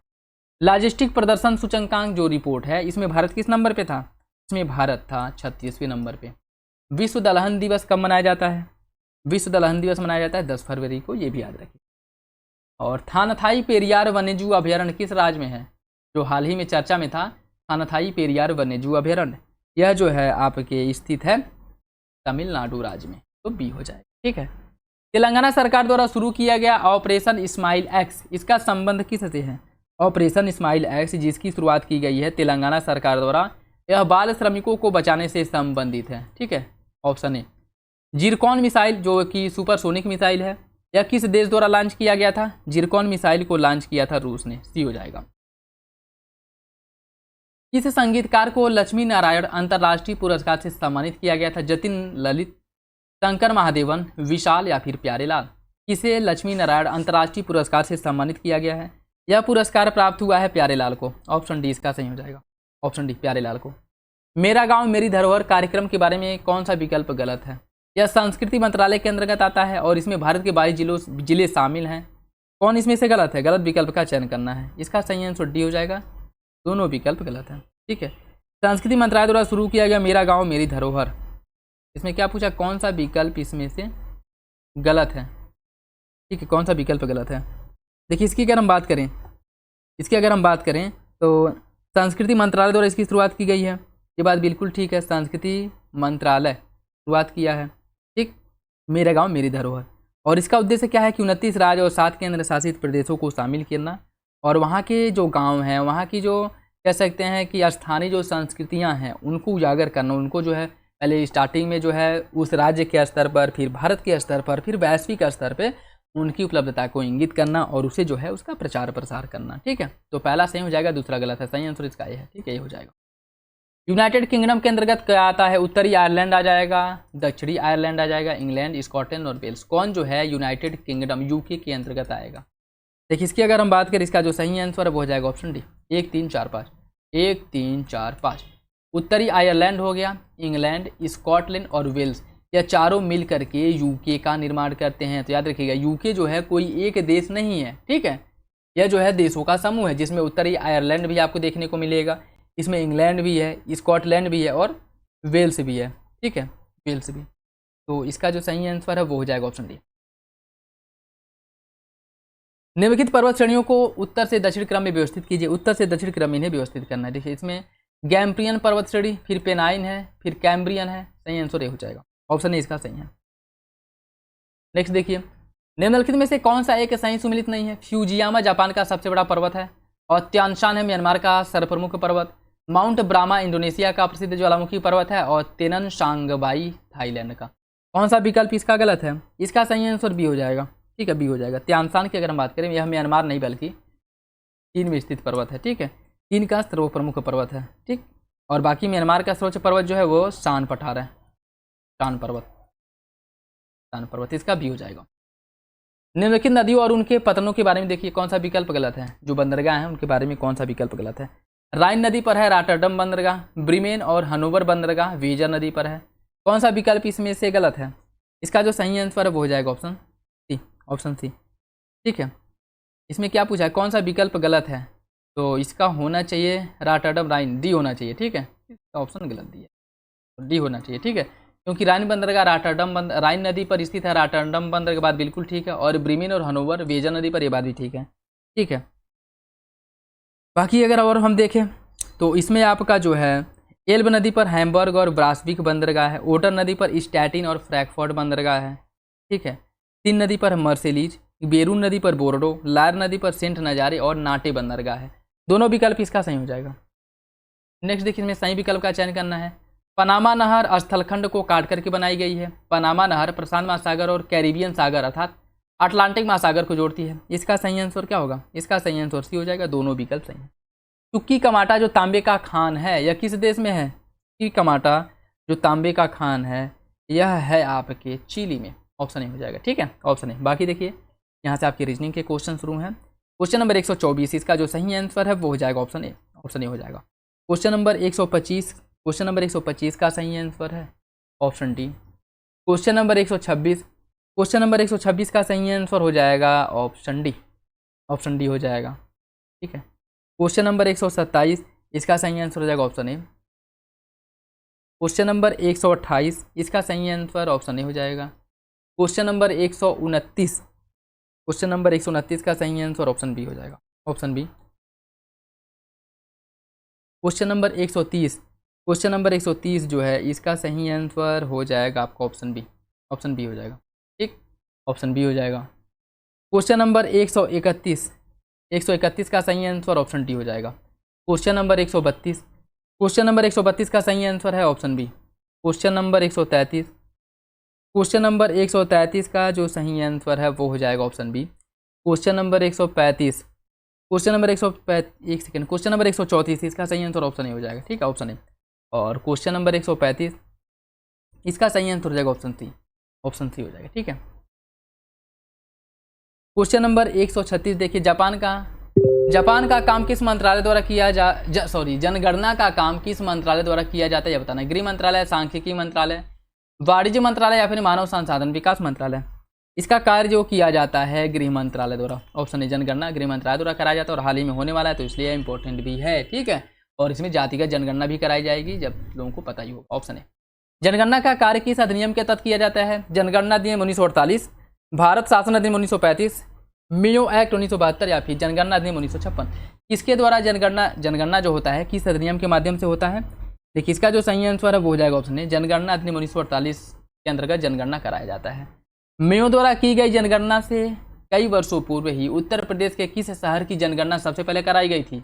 बनारस, झांसी, कानपुर या फिर इलाहाबाद। इसका सही आंसर डी हो जाएगा, इलाहाबाद में कराई गई थी। ठीक है, देखिए आधुनिक युग में जेम्स प्रिंसप द्वारा सबसे पहले इलाहाबाद में कराई गई थी जनगणना। कब कराई गई थी, 1824 में। ठीक है, 1824 में कराया गया था। और इसके बाद जो कराया गया था बनारस में कराया गया था, यह हुआ था बनारस में 1827 में, 1827। ठीक है, ये भी याद रखिएगा। और किसके द्वारा कराया गया था, जेम्स प्रिंसप द्वारा। ठीक है, जेम्स प्रिंसप द्वारा कराया गया था। ठीक, तो सही आंसर इसका डी हो जाएगा, याद रखिएगा, इंपॉर्टेंट है।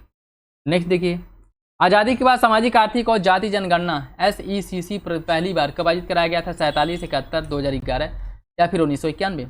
यह कराया गया था सबसे पहले 2011 में, ऑप्शन सी हो जाएगा। ठीक है, ऑप्शन सी। नेक्स्ट देखिए, और GS का लास्ट क्वेश्चन 2011 के अनुसार सर्वाधिक लिंग अनुपात वाला धार्मिक समुदाय कौन सा है। बौद्ध, ईसाई, सिख या फिर हिंदू। इसका जो सही आंसर है वो हो जाएगा ऑप्शन बी, ईसाई। सबसे अधिक जो लैंगिक या लिंग अनुपात है वह ईसाइयों में देखने को मिलता है। बी सही हो जाएगा, बाकी विकल्प गलत है। ठीक है, तो ये था लास्ट क्वेश्चन GS का। बाकी जो GS और हिंदी वाला जो सेक्शन है इसको हम लोग अगली वीडियो में कवर करेंगे। ठीक है, तो आई होप ये वीडियो आप लोगों को अच्छा लगा होगा। वीडियो पसंद आए तो लाइक ज़रूर कर दिया करें, चैनल पे नए हैं तो सब्सक्राइब कर लें और अपने दोस्तों साथियों के साथ वीडियो जरूर शेयर कर दिया करें। और किसी भी क्वेश्चंस को लेकर के कोई डाउट हो, कन्फ्यूजन हो, कमेंट बॉक्स में कमेंट करके पूछ सकते हैं। और जो लोग पेड ग्रुप ज्वाइन करना चाहते हैं, वीडियो के डिस्क्रिप्शन में आप लोगों को लिंक मिल जाएगा, वहाँ से आकर के उसके बारे में जानकारी ले सकते हैं और पेड ग्रुप ज्वाइन कर सकते हैं। देखिए, जो टेस्ट सीरीज अभी चल रहे हैं उन्हें भी जल्द ही अपलोड कर दिया जाएगा। ठीक है, जो मार्केट में आ चुके हैं उन्हें अपलोड कर दिया गया है। बाकी सारे प्रैक्टिस सेट, स्टडी मटेरियल, जो घटना ये आपके हो गए, करंट अफेयर हो गए, स्टडी फॉर सिविल सर्विसेज के, मेक IAS के, वो भी आप लोगों को प्रोवाइड करा दिया जाता है, जिससे कि करंट अफेयर वाला सेक्शन भी आप लोगों का साथ ही साथ चलता रहे, ठीक है। बाकी आप लोग अपना फीडबैक कमेंट बॉक्स में जरूर दे दिया करें और जो भी क्वेश्चन पूछा जाता है उसके आंसर जरूर बताया करें, ठीक है। तो चले मिलते हैं अगली वीडियो में, तब तक के लिए धन्यवाद। जय